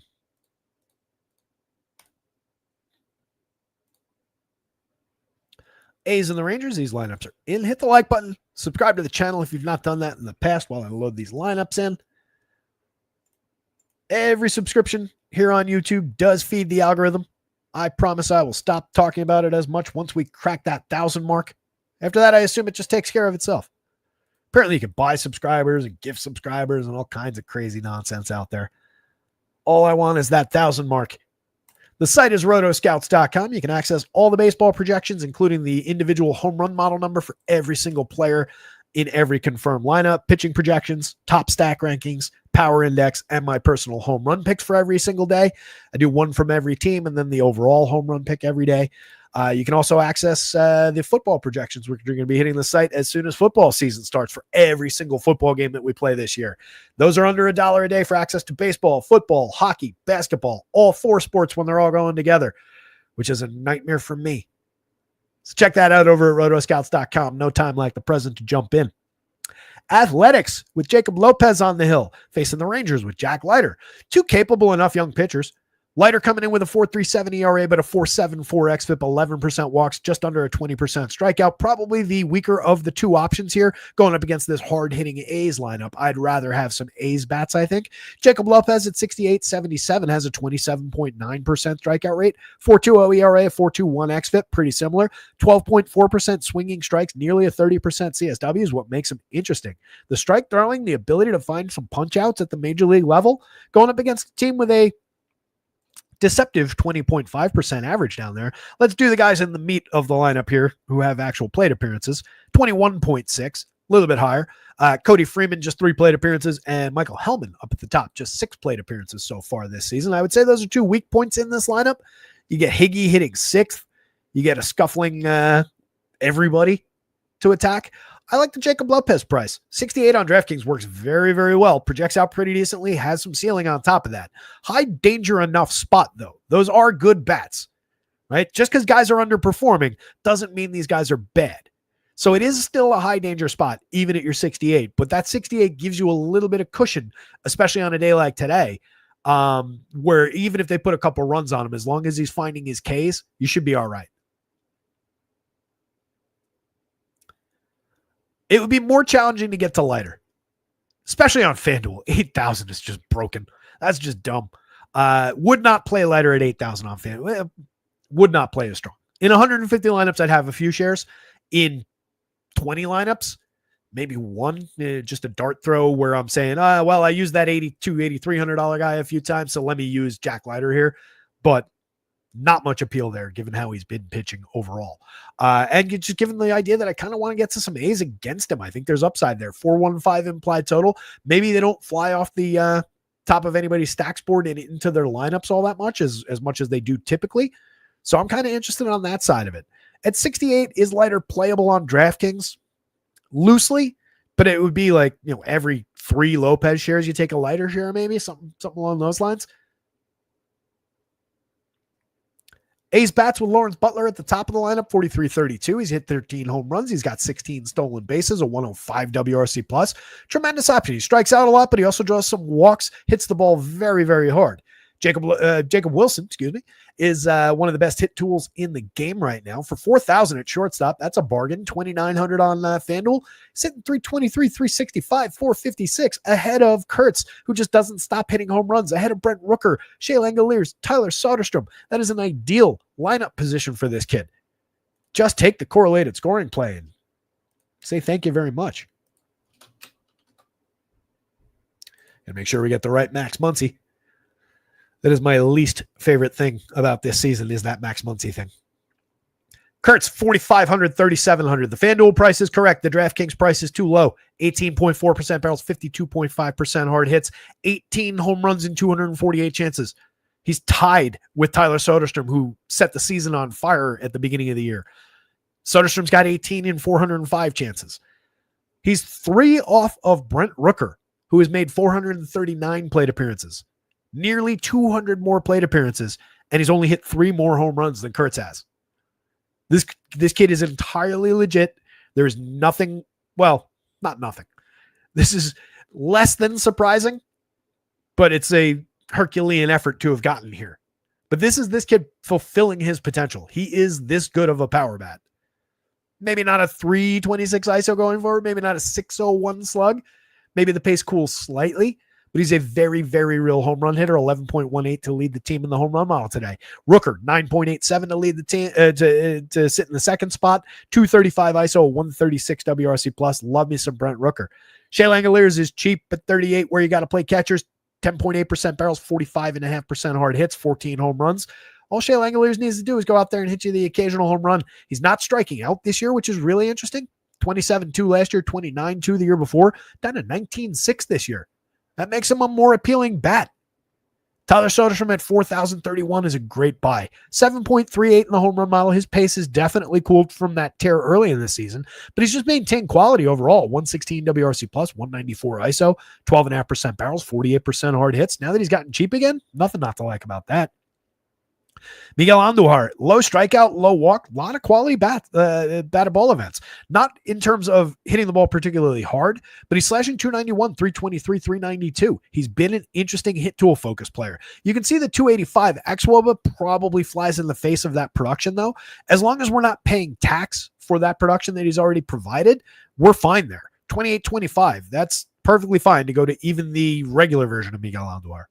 This Max Muncy, 10.4% barrels, but only 32% hard hits to show for it. 9 home runs and not all that much else. He's a wild card play at best. And then Luis Urias down the bottom of the lineup. 7 home runs and 261 chances. Mediocre year out of Urias so far. We've looked at him in the past. 2 pretty weak seasons there. Hit 16 home runs and 472 chances back in 2022. This kind of a year is what I was hoping for out of Urias. We're not really there, but we're closer to that year than we are the last 2 seasons. If you look at those numbers, he's playable at those prices, especially at second base, but obviously the least appealing guy in this lineup. If you're going to Rangers bats, Michael Hellman off the top, hitless in 6 plate appearances in the show this year. Corey Seager, 48-32. You can play Hellman because he's really cheap, hitting ahead of the bats that you actually want for correlated scoring. That's fine, but there's not a ton of appeal there. Seager at 48-32, though. 13 home runs, a 370 on base, a 136 WRC plus, an outrageous 426 xWOBA. Monster second half could be lurking for Corey Seager as well. 15.4% barrels, 55.9% hard hits on the season. I don't worry about the slash line all that much. Corey Seager's a beast at the shortstop position, and he's gotten a little bit affordable. Marcus Semien, 4,029. Speaking of affordable, 12 home runs, up to 231, 310, 366. It still is difficult to see. Like, if you weren't here for most of the first half, you'd be like, wow, what is wrong with Marcus Semien this year? But he's made some drastic improvements over the last month or so. To push from Sub Mendoza up to where he's at just now is noteworthy. Let's say since June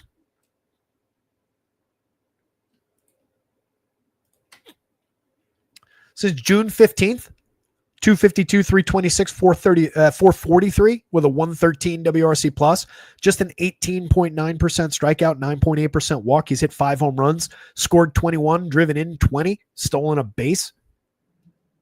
It's a good stretch. That's Marcus Semien being Marcus Semien. That's not, some guy coming out of nowhere. A little bit of cooling, actually. Average-wise, in a stretch here, where's that coming from?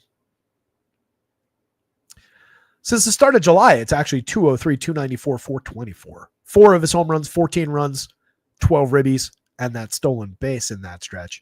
220 ISO in that stretch. Just a 100 WRC plus. So he lost a little bit of average in that, just cutting by 15 days. But still hitting for a lot of power over that and creating a lot of runs.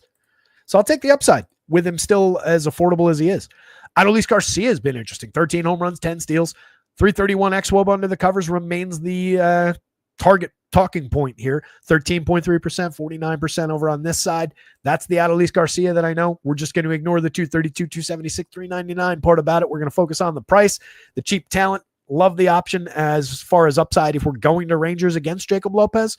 Lopez gives up a 3.64% home run rate on just 6% barrels, 87.4 miles an hour of exit velo. But you'll note that aggressive fly ball rate, 24.2, or fly ball trajectory, 24.2 degree average launch. You can get the ball in the air against this guy, and I will take my shots on guys who hit the ball as hard as this if you can just guarantee me a fly ball. Wyatt Langford, similar. 15 home runs, 15 stolen bases, a 104 WRC plus, 335 xWOBA. Would definitely roster Wyatt Langford in that same conversation. 4,300, 3,200, priced a little bit differently. I'd like to have them both. If I have to either or it, I'll just take the cheaper shares of Adolis. Higgy, not really barreling the ball, not really providing that much quality. 4 home runs, 251, 302, 371, and 89 WRC plus. Mix and match catcher for a cheap price is fine on DK, less appealing on FanDuel. If you just need a $2,500 spot filler, he's okay. He could turn on one, but it's been less frequent this year. Smith, mix and match quality at third. Like him a lot better for 2,700 across all 5 positions on FanDuel. We're down to 272, 349, 408. Still carrying a 114 WRC plus, though. It's just normalization back to Josh Smith being Josh Smith. Josh Young, on the other hand, is underperforming. 8 home runs in 297 chances, just a 129 ISO. Weak slash line. He is better than this. 8.3% barrels and 41.7% hard hits. Still kind of appealing for a very cheap price. I'd rather have Josh Young than Josh Smith at third base on DraftKings. I could take them both on FanDuel if I want it. Cody Freeman at dead min price on both sites. We got to give a second of attention to.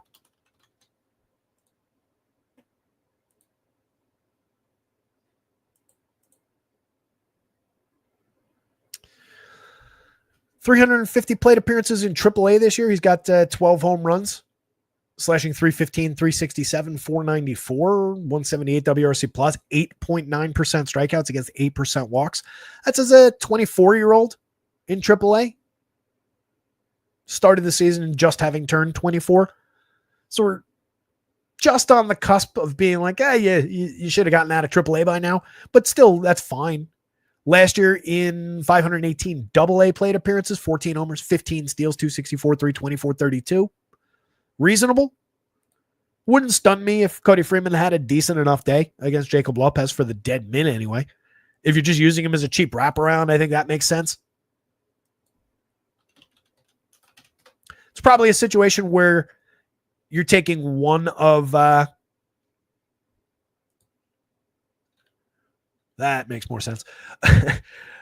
I tried to pull up Hellman, and somebody named Michael Helms, who is 89 years old, popped up. Hellman this year as a 29-year-old in the minors, 7 home runs, 8 steals, 243, 305, 431. If you can't hit minor league pitching as a 29-year-old, you're probably not going to hit that much in the show. It would have been kind of interesting to put him up here instead of Hellman.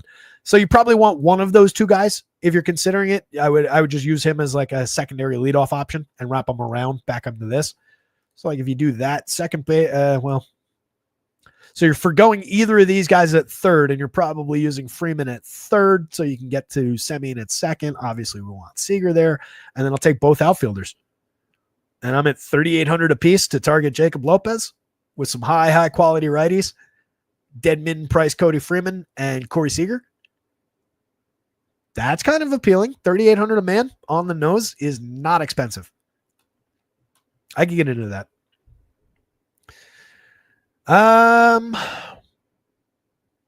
Tough call. I'll go with Vegas, I guess. No, actually I won't. I'm going to say Jacob Lopez at price, at least on DraftKings. Then Rangers bats following the Vegas line, A's bats, and then Jack Leiter, but probably only as a DK dart throw, less appealing than Jacob Lopez. I think that makes sense. Coors Field. Let's see if we got the cards line up in. We definitely do. Love it. Whip.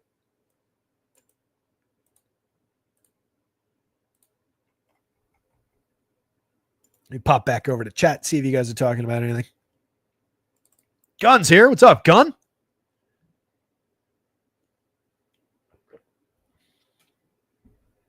Gun say with the Dodgers Muncy being dead, I just delete him from the stat feed every day. That's a good way to do it. I just add in this A middle initial. But that gets me every time, because like when I go into like lineup sorting later on, I got to remember to change it over here. Otherwise, I get the other Max Muncy at like 0 ownership, and it skews everything, skews my stacks board. You know, this thing's supposed to tell me like what kind of a stack it is. Right? Fourth, or you can see one ones. Those obviously were not correct. But yeah, it just screws up everything in the sorting table. Card 640 implied total tells me we don't have to talk that much about Austin Gomber. 4,500 on DraftKings. Gomber comes in with a projection under 7 on that site. 4 1/3, 4 2/3 the last 2 times out at Cincinnati, at Boston. Went 5 in 2 home starts against the Astros and the Dodgers. Gave up 2 earned runs to the Astros, 1 earned run to the Dodgers. Struck out exactly 1 in each of those games, though. Even if he pitches clean, it's very difficult to find upside with a guy with a 10.8% strikeout rate. He had a 16.7 over a full sample, 30 starts last year. Austin Gomber's just not good. There's really not that much DFS appeal. Team like the Cards, even if they don't explode for a dozen runs today, Should probably put some runs and ruin even a $4,500 day for Gomber. Michael McGreevy on the other side, 65-67, pitching to an 18.6% strikeout, a 3.5% walk, 4.22 ERA, 4.04 xFIP. McGreevy last pitched in the show on June 24th. Gave up 5 earned runs to the Cubs that day, struck out 1. He struck out exactly 5 in each of his 3 starts prior to that, 1 at the beginning of May, 2 in June. Has been pitching in AAA. 5 innings last time out, gave up 6 earned runs to the AAA White Sox. 3 innings of 8-run ball against the AAA Brewers. I don't think we're going to this guy at Coors Field either, even against one of the worst teams in baseball. Rocks not showing a ton of power against. It's a little bit skewed just by small sample on the McGreevy side. Given the fact that he's allowed a 9.1% barrel, 53% hard hits, and 90.1 miles an hour of exit velo on a 14.4 degree average launch, I would expect there's a little bit more lurking power for these Rockies on the right day. Hunter Goodman above the magic number. Jordan Beck, Ryan McMahon could find a little bit of power upside. Mickey could as well out of that leadoff spot. Nothing to say that Tovar couldn't as well. So Rockies maybe a little bit of a sleeping tiger on this one. 5.24 implied total. They're no secret, but like I said at the beginning of the show, people just tend to go to this team less. They're getting a bump from Coors Field. They're facing a bad pitcher just as much as the Cards are. You can get them cheaper, less popular, etc., etc., etc. So we can go to some Rockies. We can definitely go to some Cards. They're going to be ludicrously popular, though. Starting at the top with the Cards, 49.35 for Brendan Donovan. Getting him at multi-position on FanDuel is nice. You can move him around the board a little bit at Coors Field. That has a lot of appeal, even though I typically want Donovan at second or in the outfield. Given that they're at Coors today, the ability to move him around to get to differentiated things from my other stack, help me afford different pieces, helps quite a bit. So I like that a lot. Second base is where I want him on DraftKings. Ivan Herrera at 55.37, 313, 383, 506. Monster season, a 151 WRC plus in his 188 chances. 8 home runs, a 193 ISO. Dude's just good. 10.7% barrels. Wilson Contreras, 14% barrel rate on the season. You slot him at first base. This is one of the days where I don't mind having Wilson at first. Dozen home runs on the season, a 171 ISO, 116 WRC plus. Even if we're just looking at well-struck balls in play, doubles play up in Coors Field just as well. Alec Burleson at 47.34, 12 home runs for him. Solid slash line, 293, 340, 470, over 328 chances now. 9.5% barrels, 42.6% hard hits, 127 WRC plus. Burleson's having a good year. One of the strong points in this up and down Cardinals lineup. Nolan Arenado, dead, returning to the place where he was once a superstar. 45-33 across sites, 10 home runs on the board, 299 xWOBA, 89 WRC plus, 4.1% barrel, 34.1% hard hit, and a broken swing. Mason Wynn, mix and match quality shortstop. Pedro Pajes, Victor Scott, mix and match players down toward the bottom. Scott's kind of interesting because if he gets on, he's flying. 25 stolen bases and 334 chances, despite just a 316 on base. I like Chandler Simpson better, but Victor Scott is a poor man's Chandler Simpson down the bottom of the lineup here at Coors Field, making him kind of interesting. And then the guy I skipped over in the 7th spot, Jordan Walker, 3,900, 2,900. I get that it's been a bad 203 plate appearances, 214, 271, 305, got himself demoted again. 9% barrel, 47.5% hard hits lurking under that. Just a 280 xWOBA, so temper expectations for what the quality of those well-struck balls has been. Last year in 178 chances. Bad season. Got him sent back down multiple times. Year before, everybody underrates the performance over 465 rookie plate appearances back in 23 when he came up as one of the highest end prospects in baseball, one of the top power prospects in baseball. In 465 plate appearances, he comported himself just fine. Created runs 16% better than average for one thing via WRC plus. Slash 276, 342, 445, hit 16 home runs. Maybe the power output wasn't quite to expectation, 169 ISO, but that is a good rookie season by any measure. This is a very, very talented baseball player. Development is not linear. He's not shown any signs of growth. He's shown signs of whatever the opposite of shrinking, depreciation. He's gotten worse over the last 2 seasons. I will still absolutely buy the upside. I think he's a super interesting option in Cardinal stacks because he's not going to be as popular as the other guys and he's cheap. And I think he's a really interesting one-off to consider because people won't one-off him that much. So if you're building a stack of Diamondbacks, who we'll get to in a minute, and Rays, and you need just that one outfield spot for a cheap price, which is telling you exactly what my placeholder is right now, Jordan Walker's in my placeholder lineup at 2,900 on FanDuel. I think he's really interesting. Might blow up completely. He's got a 32.5% strikeout this year, 28-1 last year, 22-4 in the good year. If you're going to the Rockies bats again, they're interesting, especially with Tovar back in the lineup. Tovar's got a lot of swing and miss in his game, but he's also got some pop, 26 home runs last year. 4 so far this year in just 146 plate appearances, but slashing 272, 313, 434 with that. He's only 3,400 at shortstop, 9.3% barrels, nearly 45% hard hit. On FanDuel at 3,200, he fits in just fine. A little bit more expensive site to site, but I'll take it. It's easy enough to reach. That's a good player in the 2 spot in this lineup.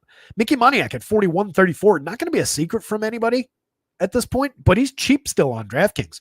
DK has not priced Moniak up for the 267, 317, 535, the 267 ISO, the 14 home runs in 262 chances, 120 WRC plus, 342 xWOBA. Former first overall pick, just getting it done out there, guys. That is a very cheap price. He's 34 on FanDuel. That's more correct. Hunter Goodman at 5,037. Easy enough to reach with everybody else in this lineup cheap on DraftKings. FanDuel, you get him in the outfield. You get him at the first base catcher position. Monster bat. 18 home runs at 242 ISO to throw at Michael McGreevy and all those barrels and all that hard hit and exit velo that he allows. I like that. I'll take that shot. 242 ISO, 331 xWOBA, 120 WRC plus. Beck for 44.35 is at the ball squarely all year. 11 home runs, 11 steals, solid slash line, 107 WRC plus. For a team that's as bad as this one is, that's 4 appealing bats up top. We don't even have Michael Talia today for me to rant and rave about. Ryan McMahon is Ryan McMahon, always has been. 15 home runs on the board, and otherwise atrocious slash line, 86 WRC plus. Could be playing third base for your New York Yankees if they wash out on the Eugenio Suarez play that they're trying to make. One way or another, Ryan McMahon probably going to be playing somewhere else in the next few weeks. 12.8% barrel, 49.5% hard hit from the left side in Coors Field against this righty. I will take shots on Ryan McMahon if I'm going to Rockies, and he'll be lower on than some of the guys who perform more reliably. We don't need reliability, right, for tournament play. Sometimes it can be a detriment because the reliable guys are the guys that people are going to go to. Give me the unreliable guys with big attributes like Ryan McMahon, like Brenton Doyle.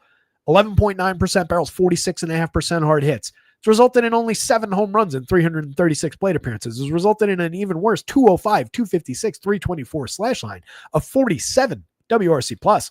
But I tell you what, this contact plays in this ballpark for me at 35, at 31 across sites. This guy hit 23 home runs and stole 30 bags last year.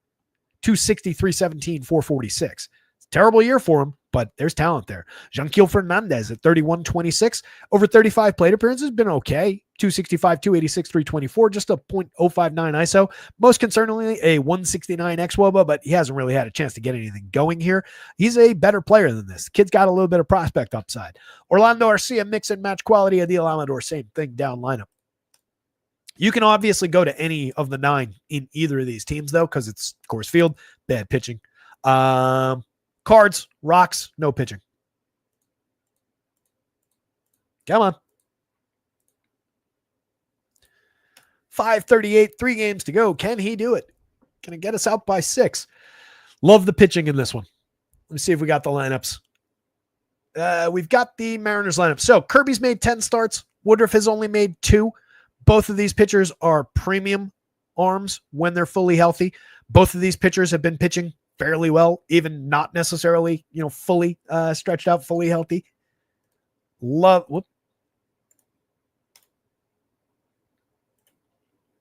the upside for either of these guys. 92.95 for Kirby. Nothing wrong with those prices. The Brewers lineup comes in with just a 19.6% strikeout rate if we're looking for something to nitpick. But you've got several targets through here. Whoops. That gang of 6 there is at a 22.1. So it's pushed down a little bit by the sub 10% from Caleb Durbin as it hits the Ortiz and the William Contreras marks. Brings the average down quite a bit, but you can still blaze a trail for Julio, Yelich, Andrew Vaughn, etc. This Brewers team is on a 10-game win streak, though, I'll point out. could come to a crashing stop tonight in a pitcher-friendly park with an ace on the mound in George Kirby. Kirby over 54 innings, pitching to a 4.50 ERA, but a 3.31 xFIP, 25.2% strikeouts against a 5.4% walk, 10.9% swinging strikes, 115 whip. He's given up a little bit of premium contact this year in the small sample, 3.60% home run rate, not tragic, in line with the expectations for that kind of contact.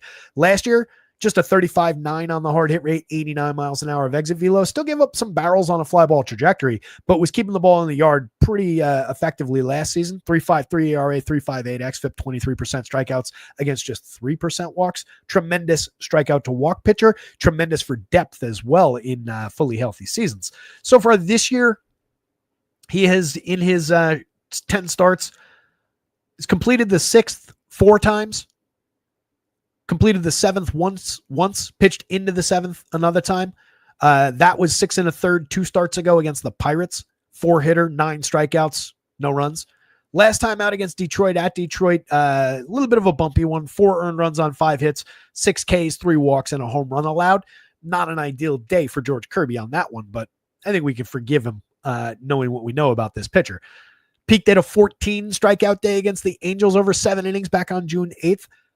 I'm not saying we're going to that kind of territory, but a nice compromise around like 8 strikeouts over 7 innings is very much in the cards here. Brandon Woodruff for 96 on DraftKings, dynamite option. For 10-8 on FanDuel, I just want to have aggressive words with whoever's making the prices over at FanDuel today, because I really want to play Brandon Woodruff against this Mariners team, and I really think he could pay that price off pretty easily. But it is very, very aggressively high. And if they put 2 runs on him, 3 runs on him, it's going to bend the day at that price. You can see the 47.4% strikeout rate over his first 2 starts. That's a 10 strikeout day over 4 1/3 against the Nationals and an 8 strikeout day over 6 against the Marlins. This is the best of those 3 teams, but Woodruff is tremendous. This will come down somewhat. 2.61 ERA, a 0.62 xFIP. He's given up home runs in each game, two against the Nats, 1 against the Marlins. It's come on a lot of premium contact, but if we're missing bats, we don't worry as much about the premium contact. That said, you've got Cal Raleigh in this Mariners lineup, Randy Arozarena. There's a lot of guys who can hit the ball pretty hard and at least bend the score for Brandon Woodruff. So as much as I like him, as much as I want to play him, he might end up falling by the wayside for me a little bit, just given the slightly more affordable, similar type options that I've gotten those guys. But if that happens to everybody, if he's not coming through optimizers, like if you build a bunch of lineups and you don't see a lot of Brandon Woodruff coming through, that would be a reason to go grab some Brandon Woodruff. That's why I like, at times when given enough time to build lineups, I like to run lineups where I'm just locking pitcher and give me 3 500 lineups with that pitcher, so that I know that I'm getting diversity of combination below that. Because a lot of time, if you just run, let's say 300 lineups, the max that RG's optimizer lets you do, and you have all the pitching open, you're going to get, depending on how you set it, your 20 Woodruff lineups, your 50 Woodruff lineups in that sample of 300, they're going to come up with the same bats quite often. Or you get a lot of like, Woodruff Diamondbacks, Woodruff Cardinals, and then mixing and matching your way through secondary stacks and one-offs. But if you do it where you're locking pitcher, then you're getting 300 lineups that are going to spread. You'll still get a lot of those top-end teams, but you'll spread more. You'll get more premium stack or top stack from another team, second stack from a third team in that mix. So it just helps diversify the portfolio as you build lineups. So again, the overall arcing point there was going to depend very much on where Woodruff is owned by the public, but love the option. Pitching heavy in this one for sure. Brewers bats, mix and match, I would say. You can get there, but it's weird. With all the winning they've been doing lately, they're not that good. They're not great for DFS.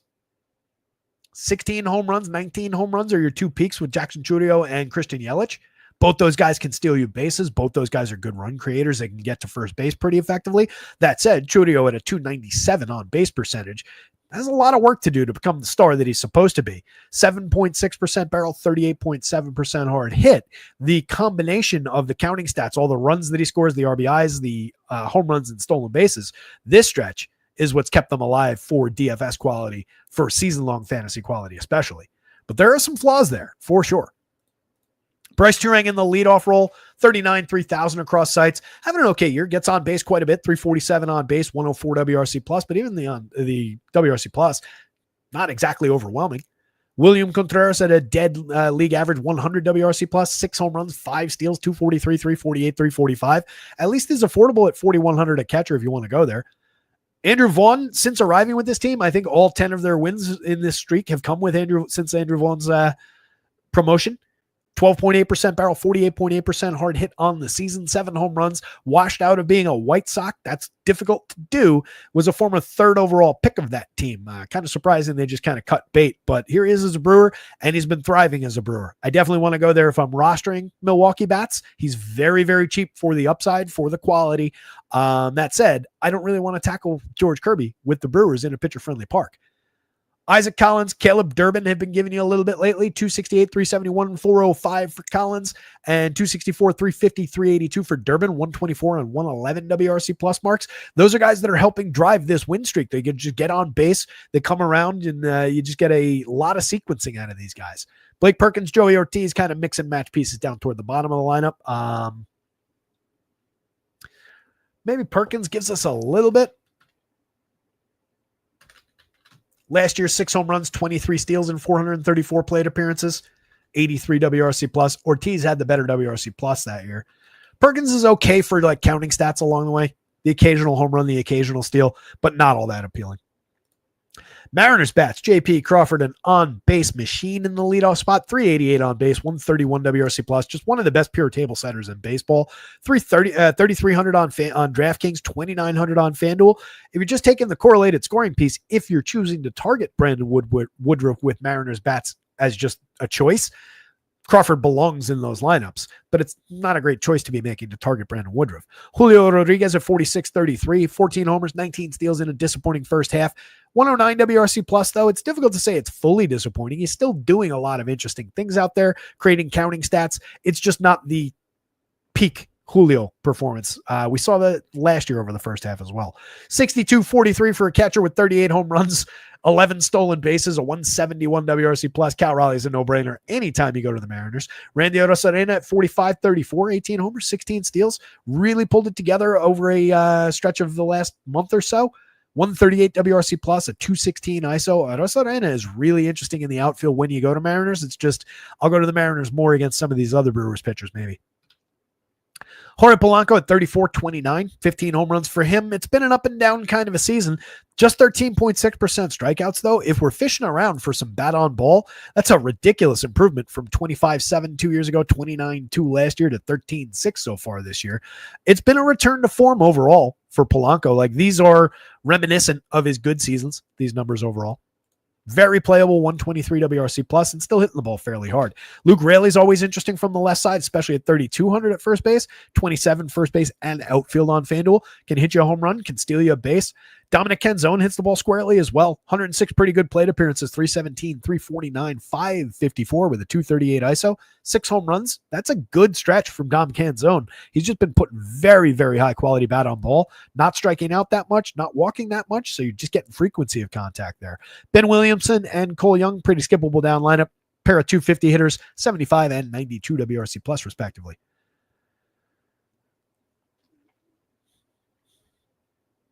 Cheaper Kirby, more expensive Woodruff, but you could easily do that the other way around and follow the 1 point projection difference. Mariners bats over Brewers bats slightly, though.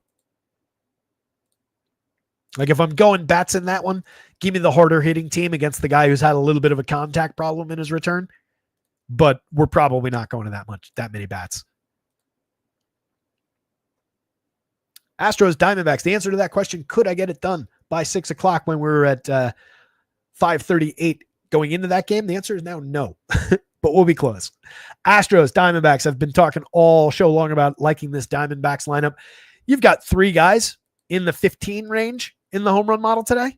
they're the three most obvious hitters in this lineup to be those guys, but nothing to say we couldn't get 3 homers out of those guys and a whole bunch of runs out of the D-backs against Colton Gordon, who comes in with a sub 20% strikeout rate, 4.67 ERA, but a 3.84 xFIP. It's an appealing xFIP. It's not a terrible strikeout to walk ratio with a 3.9% walk, but 9.2% barrels, 89.2 miles an hour of exit velo, a 4.39 home run rate on way too many fly ball, or just a typical fly ball trajectory. I shouldn't say too many fly balls. 10 mediocre starts out of Gordon. I think I'm attacking him with some Diamondbacks bats. They're at nearly a 5-run total there. And then Gallen.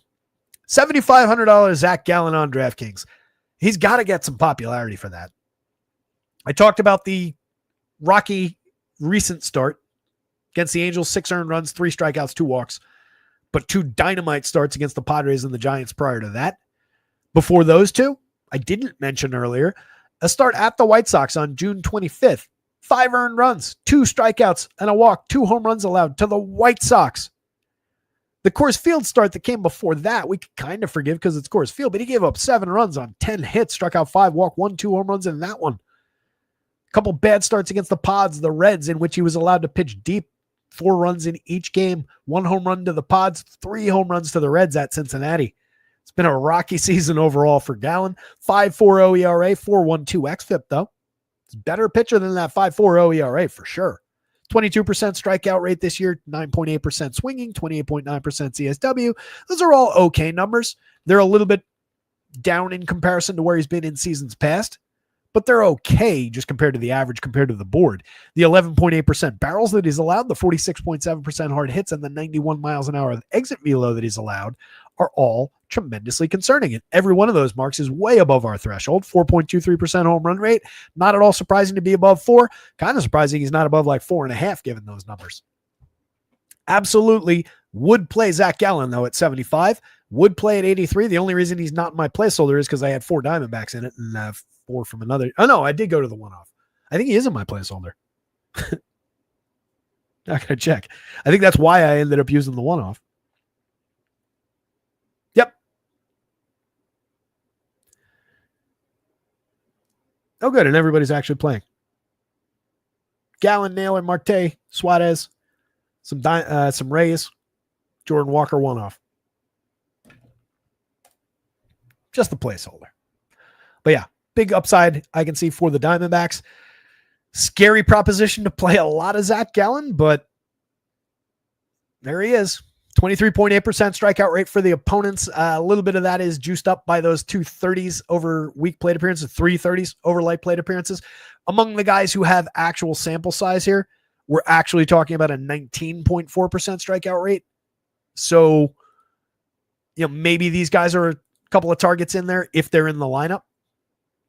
We didn't get this yet, right? Yeah. We did get the Diamondbacks, though. Challenging day for Zach Gallen. 4.21 implied total for the Astros. Assuming this is the version of the Astros lineup that we get, I do think you can go there for some shares, attack the downside of Gallen. The problem with that is they haven't been all that good for home run power, for big-time upside. They're really desperately missing that Jordan Alvarez bat in the heart of this lineup.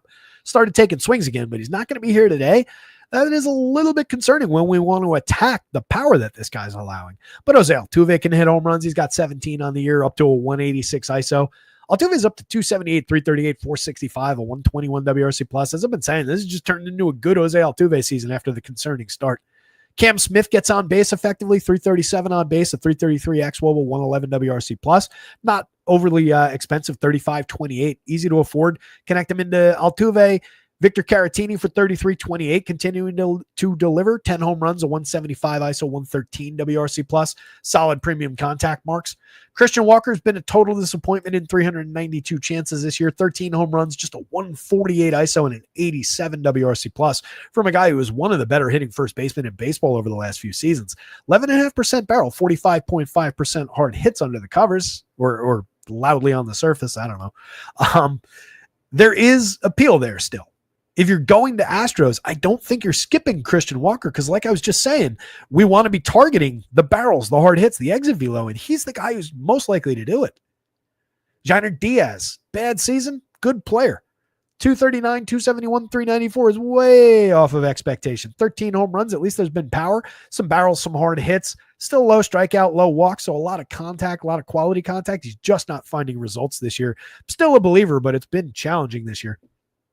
Taylor Trammell's really cheap at 21-22. 2 home runs on the board, is kind of washed out as a major league player. In a very small number of batted ball events, though, this year. Those are interesting numbers anyway. Could get something done for a very cheap price against this pitcher and against the contact he's allowing, but that's just a wild card. That's a dart throw kind of a play. Mauricio Dubon, Cooper Hummel, and Shea Whitcomb down lineup if this is what we get. Whitcomb's interesting. Hit a lot of minor league home runs, has true power upside. Hasn't really put much together at the major league level in limited chances so far. But in 287 plate appearances in AAA, he had 19 home runs and a 279 ISO this year. That's as a 26-year-old. We're kind of on the back end of are you a prospect or are you a quad A player with Shea Whitcomb? But he does hit for power. So as, again, a cheap guy that maybe people don't go to as much if this is the lineup, he would probably be in the mix for me. I'd probably be looking like 1, 2, 3 for certain. Since I can, no, I can't go. It's annoying that it's catcher, first base, catcher. I'll take the cheaper Yainer Diaz and believe. So for those 4, I'm only at 32.25. And then you could grab Cam Smith in the leadoff role for some correlation. You could grab a really cheap Taylor Trammell and drive that price even further down for your 5-man. That pushes it to exactly $3,000 a man for a 5-man to attack Zach Gallen, who can be very, very good, but can also be very, very bad. Interesting.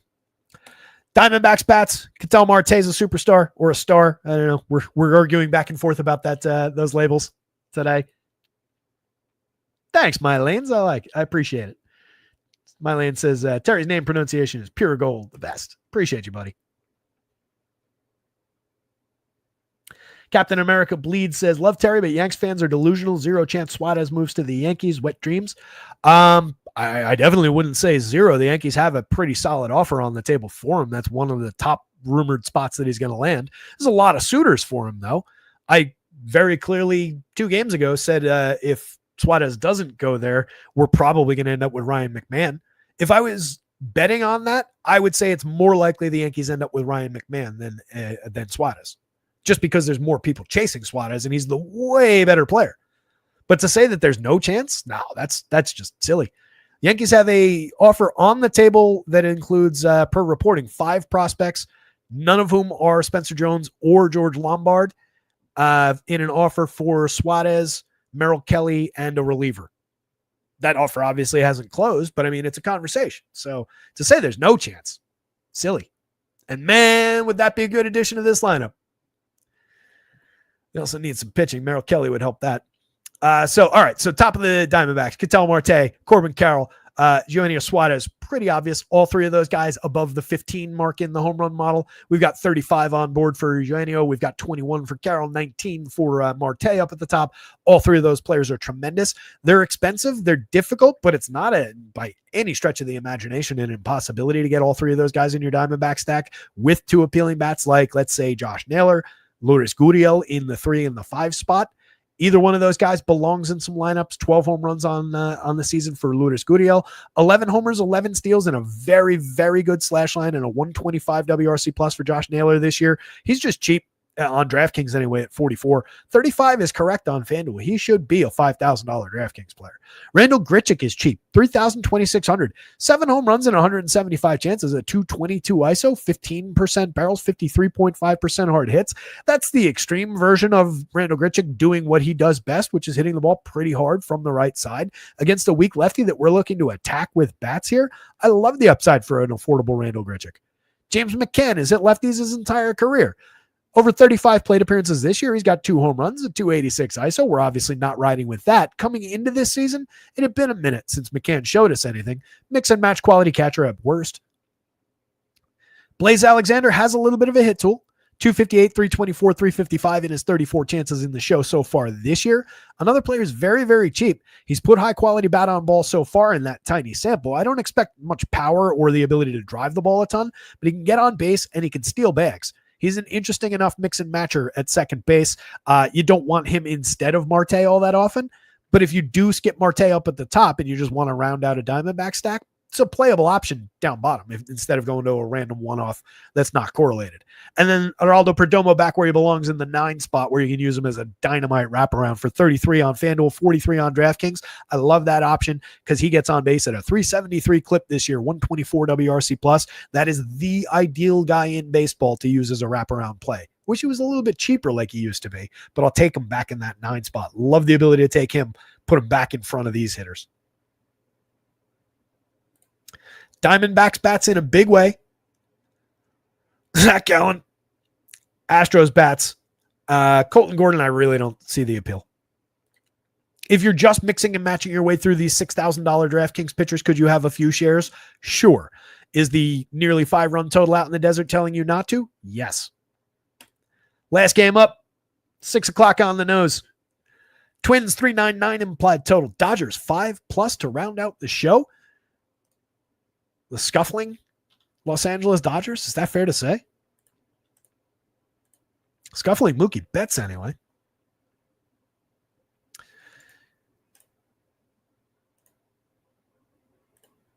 We have Shohei Ohtani to open the game. Ohtani went 3 innings in his most recent performance. I left the numbers on here, but he cannot score as a pitcher today. So do not put Ohtani on the mound if he's available to be put there. FanDuel just doesn't offer it. I don't know if DK's got it. They've got a warning on your thing though. So you can't play him, but I did want him here just because he's got an impact on the projection numbers on the other side. 30.3% strikeouts in his 9 innings, his 5 starts, a 1.0 ERA, a 3.03 xFIP. Finding some Ks could take the top off of the Twins for 3 innings to start. And then we get Dustin May. At least as of last check. I will confirm that before we hit lock. Fuck is Ohtani? There he is. Dustin May checking in at 73, 8,000, 21.6% Ks, 4.96 ERA, a 4.35 xFIP. May has good stuff as far as his horizontal movement on some of his pitches, on his out pitches. He can induce some swing and miss. Hasn't been doing it that much in the overall this season. 8.1% swinging strike rate. You can see stuff plus a couple points below average, 1.5 below average. That's for the full arsenal. He's got a couple dynamite pitches. He's allowed a little bit of premium contact in the short sample this year. He's very effective, but I don't think we're getting enough out of him at 73, at 8,000 to really consider him all that effectively on this slate. These are ceiling numbers for Dustin May today because we're not getting 6 innings and a quality start in the bulk relief role. And we might only get like 3 innings, depending on how things are going, depending on how deep Ohtani goes. So I really don't love the Dodgers pitching options, but what I do think they can do pretty well here is limit the Twins. David Festa at 7,000, 8,000 on FanDuel, 5.25 ERA, about a 4.36 xFIP under the covers. He's got a 13.4% swinging strike rate, which is part of what I talk about when I talk about the fact that he is a good pitching prospect or a young pitcher, whatever we want to call him at this point. He's given up way too much premium contact so far this year, finding his footing, walking too many, putting too many guys on base, 8.7% walks, 1.31 whip, 10.9% barrels, 40.9% hard hits, 90.2 miles an hour of exit velo. All 3 of those numbers, guys, they're above our emergency threshold. Lucky to beat it just a 3.38% home run rate. That's high, but it's not egregious. He should be probably 4.4 plus.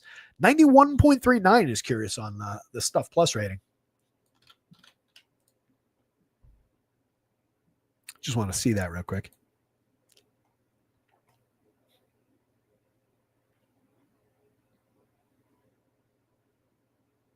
Oh, wow. All 4 pitches grading out below averages here. Location plus is a 105, though. Pitching plus 101 is kind of the aggregate number. Hitting spots, at least. I just don't know that I want to throw a spot hitter type pitcher, even at these prices, in against the Dodgers, even though we just saw Quinn Priester do what he did to this Dodgers lineup just the other day. It's still a high danger spot. I think you could dart throw a few Festa shares at 7. Maybe even at 8 on FanDuel. Like if I'm dabbling with too many shares of Zach Gallen at 83 on FanDuel, at 75 on DraftKings, could I maybe take a few of those and say, all right, let me give this one to Festa on either site, save some money, maybe buy a bat upgrade with my Diamondbacks or Rays or whoever. He's in play for that. Right? That's what this part of the board is for. I like him better than Brown, May in bulk relief roles. Probably better than Tyler Anderson, although that's close. That comes down to price.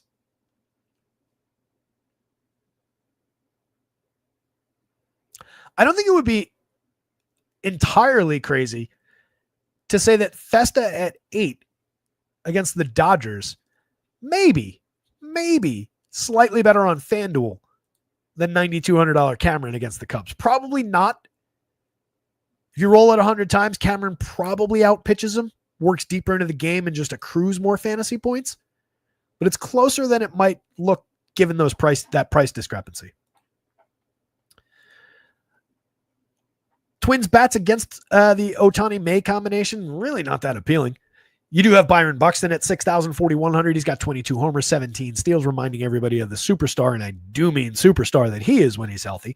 Willie Castro at 41, 3,000, 4 positions on FanDuel. The 2 key positions on DraftKings for just 41. A lot of appeal there. Willie's got 10 home runs, a 180 ISO, a 125 WRC plus. He's just more interesting when he was more anonymous, down lineup, 6-7 spot, a guy who could round out a stack rather than one of their key bats this year. But he's good. 39, 3,000 for Trevor Larnach from the left side. A little bit of power there, 13 home runs. Some strikeouts, though. I could see Ohtani sitting him down his first time up. So you come with a little bit of a handicap on the 26% strikeout rate for Buxton, 24 for Willie, 22 for Larnach. That first inning could be 3 strikeouts for Ohtani. Sit down all 3 of those guys. And then you can see the same thing in the second and the third inning. I don't think Ohtani's striking out 9 of 9. I didn't mean to say it that way, but I think you get what I'm saying. There's a lot of Ks and a lot of ability to take, this might be a 6-inning game for the Twins is what I'm trying to say. Jeffers at 4,000, 2,900. A quality catcher, not a high-end catcher, and I think we've got some higher-end catchers at better pricing on DK today. 4,000, he's just okay. Doesn't strike out a ton, draws some walks, 7 home runs, a 350 on base is very appealing, a 115 WRC plus. A little better for power than he's been this season. Just a 154 ISO, but a 353 xWOBA and some decent contact numbers. Cody Clemens has been outrageous. 13.6% barrels, 51+% hard hits, 12 home runs in just 179 plate appearances, fills 4 positions for 2,500 on FanDuel. Has nobody noticed at either of these sites what this guy's doing this year? Second base is the ideal spot to find him on either side. 31 on DraftKings, 25 on FanDuel. I love that option.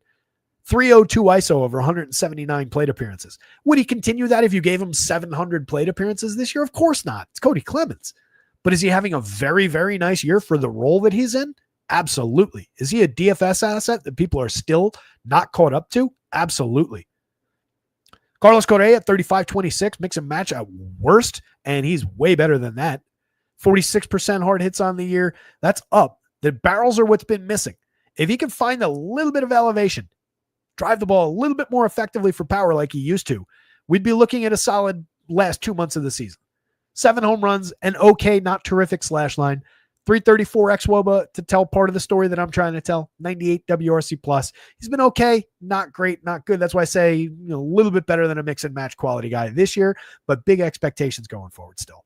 29-24 for Royce Lewis. Bad season, good player. 11.3% barrels, 43.5% hard hits, striking out just 14% of the time too. So if you need things to cling to, you got some real positive attributes there. Everything over here sucks except for the 348 xWOBA, which tells the story of the potential return to form. Matt Wallner barrels the ball quite a bit, hits it very, very hard, slashes 205, 295, 454 to show for it, but has a 249 ISO with 11 home runs in 210 chances. Another guy who hits the ball extremely hard, but a 30% strikeout guy to throw at Dustin May and Shohei Ohtani. Harrison Bader's continuing to hit the ball hard as well. He's got 12 home runs and 8 steals. He's an interesting option, 118 WRC plus. Going to be low owned, total wild card down the bottom of the lineup. He's not much more than a dart throw type player. He's another guy, 25-ish% strikeouts. So more a target for pitching, I think, and not a good day to roster Twins. But if you do play them, he's available. Dodgers bats at the top. Mookie Betts moved into the leadoff role over the weekend. We'll see if they stick there. 243, 10, 374 on the year, 11 home runs. Just trying to get Mookie's engine engaged here. 44-32. He's gotten very cheap. He remains Mookie Betts and very, very playable ahead of Shohei Ohtani. 64-45 for Ohtani, who's got 34 homers, 13 stolen bases, a 4.33 xWOBA. Shohei Ohtani, don't overthink it. Don't play him on the mound. Do play him at the plate. Will Smith, one of the top catcher bats in the game, 12 home runs, a 423 on base, 169 WRC plus on the year, 13% barrels, 47% hard hits. Teoscar is a big home run hitter, 14 on the season, 323 chances, has a 201 ISO, just a 103 WRC plus. It's been kind of an up and down season. He's not walking all that much this year. Strikeouts are down, so are walks though. 11.7% barrels, 45.7% hard hits. Both numbers slightly, hard hits slightly down, barrels down by 3 and change points. There's a little bit of degradation in quality, but the price has come way, way down with it on DraftKings. 4,000 is a bargain for Teoscar Hernandez's upside. 34 on FanDuel, kind of holding strong. Speaking of bargains, Mikey Conforto, 9.3% barrels, 41.8% hard hits. I get it. He's not been good. 184, 298, 318. 79 WRC plus over 312 chances, 8 home runs, 135 ISO. Why are we saying this guy's cheap and a bargain? Because he walks a lot, 11.5% walk rate on the season, because he's got a 330 xWOBA under the covers, or excuse me, 337 xWOBA under the covers. He's got a history of hitting the ball pretty effectively. More barrels to give than this, already pretty good barrel rate. He's just really, really cheap. I will continue to roll the dice on Michael Conforto at these prices. If you're going Dodgers, he belongs in lineups. He helps bring that price down. You get that top 5 for $44.80 a man, and it includes Betts, Ohtani, Smith, Teoscar. No Freddie. Freddie got banged up over the weekend, if I'm remembering correctly.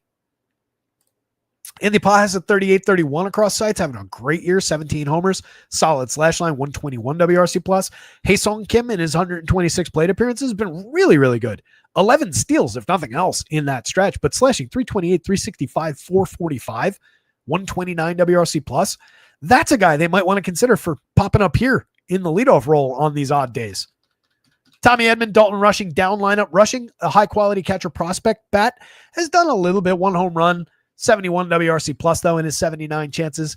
The little bit comes more in the contact, 12.8% barrels and 46.2% hard hits. Striking out way too much so far, though. And then Tommy Edman, not striking out, not walking, not doing all that much outside of the early home runs he hit. He's got 11 on the season, but he's down to 225, 278, 399. A lot of bad in with a little teeny tiny sliver of good this year. Dodgers bats. And not much else. David Festa darts is probably number 2, just because I don't think we're going to that many shares of Dustin May. I guess on DraftKings at 73, a few darts of Dustin May would be okay. But dicey. I think it's bats on the Dodgers side, and then a few David Festa shares against the Dodgers to if you're a gambler. But that's about it. Week final game.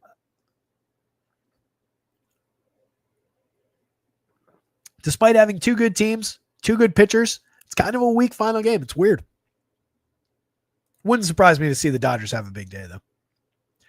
Round things out with one last look at the pitching board, guys. There it is. So again, some tremendous options up at the top. Slight discount there on Gausman. I rule out, I don't rule out Kodai Senga, but at these prices, considering that that's essentially his ceiling today, very, very difficult to get to. And then we immediately hit this group of just cheap options that are all really similar. As far as the standout guy in this entire group, it unfortunately is Zach Gallen. 83.75 sets Zach Gallen apart from Jacob Lopez, Cameron, Leiter, Anderson, May, Brown, Festa, etc., etc. That is your standout value on the mound, as shaky as it might be. Interesting slate. Osastic says every lefty in Coors hits a home run today. That's bold. Every lefty? Wow. That's got to be a big game. I like the upside for some of those lefties at least. Alec Burleson's an interesting enough lefty bat. Donovan, not much of a home run hitter. It's not impossible, but good. Moniak, sure. Ryan McMahon, sure. Yanquiel Fernandez maybe is a off the radar guy. Got a lot of righties piled into this game today, though. Monty, well, I'll take a look at that. Let me load it up here. Without giving the number away, I'll give you an idea.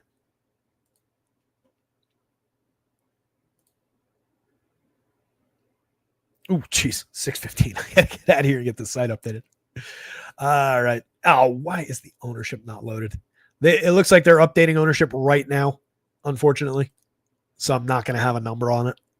I think he falls shorter than a lot of those guys on FanDuel. He's probably going to be at least somewhat mid-boardy type popular on DraftKings. But there are a lot of guys that people are going to be mixing and matching and bouncing around to in those SP2 roles at either slightly cheaper prices or like Noah Cameron at 8. So I think he's at worst in competition for shares on DraftKings rather than like the go-to guy. And on FanDuel at 83, people probably don't go to it as much as they ought to because you got like Gaussman there. You've got some of these guys that you could still reach when you only need the one pitcher share. So I bet you he goes a little bit under-owned on FanDuel. Let me see if I can talk about it long enough for them to actually update this ownership. Nope. DraftKings. Cross the fingers. Come on, DK. Nope.